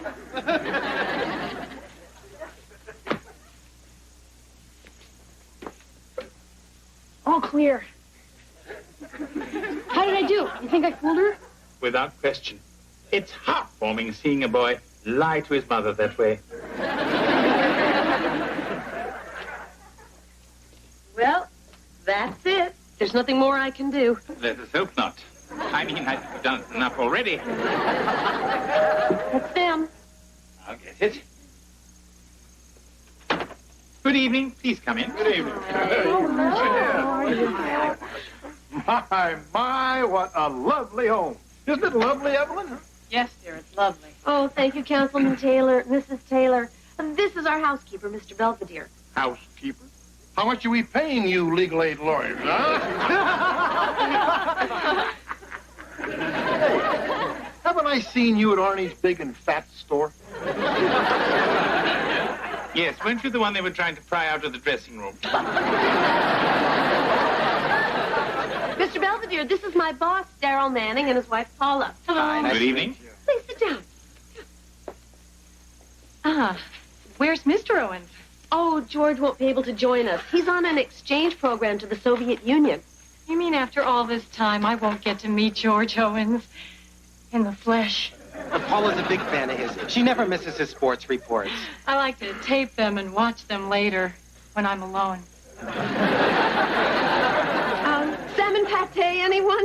Great. I am starving, and we'd better get to it before this guy does, huh? So the mayor says, but Councilman Taylor, it will never work. And I say, why? Because it makes sense. I never grow tired of that story. Fresh rolls, anyone? Love some, yeah. Marcia, dear, you have got to give Evelyn the recipe. Oh, yes, the councilman loves rolls. I can see that. Councilman Taylor, about our request to expand our staff at legal aid. As it stands now, there's a 2-week waiting period to see an attorney, and it's only getting worse. Well, you know, your plight reminds me of the police shortage in '79. When George gets home, do you ever peel off his shirt and rub those big, broad shoulders with warm oil? Paula. There we go, Kev. Just one step at a time. Kevin! Mom, this is not my idea, but Kevin seems to be a few sandwiches short of the picnic. Wanted to come down here and show everyone his costume for the strip-off. What do you think? His mouth is still numb from the Novocaine the dentist gave him. I'm a Trojan. He's a Trojan. Apparently the one who fell off his horse. Well, nice to meet you. Goodbye, Kevin. Break a leg. What a handsome family you have. Mr. Belvedere, I gotta talk to you. Oh, honey, come here. This is our youngest, Wesley. Well, young man, what do you want to be when you grow up? I don't know. Mr. Belvedere always says I'll either end up in prison or politics. Why not both? Mr. Belvedere, we have to talk. Please excuse us. Don't eat that stuff. Why not? Salmon pate is the only edible thing your mother made. Mr. Bug Eyes ate some, and look what it did to him. Oh, dear. That stuff must be rotten or something. Oh, not necessarily. I'm sorry about your frog, of course. But that doesn't mean it'll hurt people. Does it? I don't know. Guess we'll find out if everybody drops dead. Where's the first aid manual? It's over here. Check under food poisoning. Okay, here it is. Food poisoning is caused by bacterial toxins. It says to induce vomiting with 1 tablespoon of syrup of ipecac. We used the last bottle after one of your mother's meatloaves. Well, there's nothing to it. I should just have to go out there and tell everyone your mother's poisoned them. No! This dinner's important to Mom. She's trying to make a good impression. Yes, I suppose you're right. So what are we going to do? Wesley, I never thought I'd say this, but let's go and make everyone sick.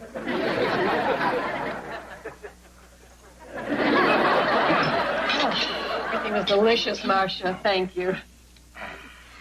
Is everybody done? Well, I know I am. I couldn't eat another thing if you paid me, and I am an elected official. You know, Councilman, that reminds me of ancient Rome. The upper classes used to gorge on their food and then tickle their throats with a feather, thereby causing them to regurgitate their feast into a nearby trough. Yeah, I've got 2 feathers right here if anyone wants to try it. Really? Just kidding. Come on, Mr. Belvedere, I'll help you clear the table. Anyway, Councilman, as we were saying, about the caseload situation... Hey, Mr. Belvedere, look at this rice. Doesn't it kind of look like a big bowl of maggots? Perhaps, Wesley. They're not quite as slimy or wiggly. Mr. Belvedere? I think I'm going to be sick. Oh, cool. Just like Debbie Price. She has checked for lunch special all over her desk. Oh, my God. Yeah. Then the substitute teacher saw it and had to barf in a wastebasket. Oh, Wesley T. Owens, you go to your room. But, Mrs. Owens... And you can go with him. Mrs. Owens, the boy is only trying to help. It appears we may all be suffering from food poisoning.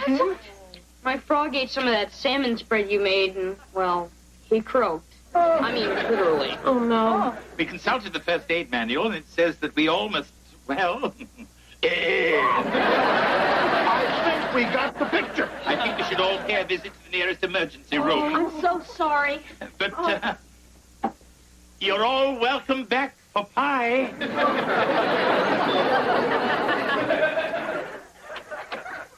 I've never been so humiliated in my life. From now on, you do all the cooking, Mr. Belvedere. It wasn't a total loss, Mrs. Owens. The councilman did say he'd vote for more attorneys. Yeah, it's amazing what someone will agree to with a tube down their throat. Hey, everybody. Hi, Jeff. How was the striptease? Everything come off without a hitch? I raised $150. That's wonderful, honey. Yeah, it was all from one lady. She's a bone specialist. Says she wants to study me. Hey, everybody, look. It's Mr. Bug Eyes. Guess he was just tired.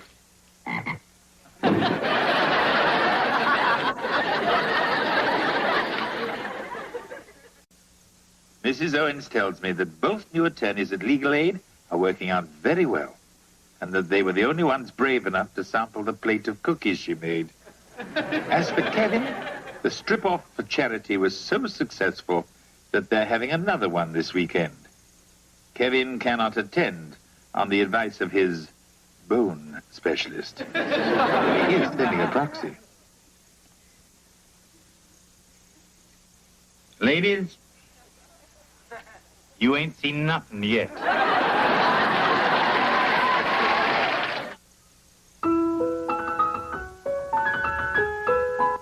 Dennis Quaid is a battle-hardened space pilot and Earth's top gun.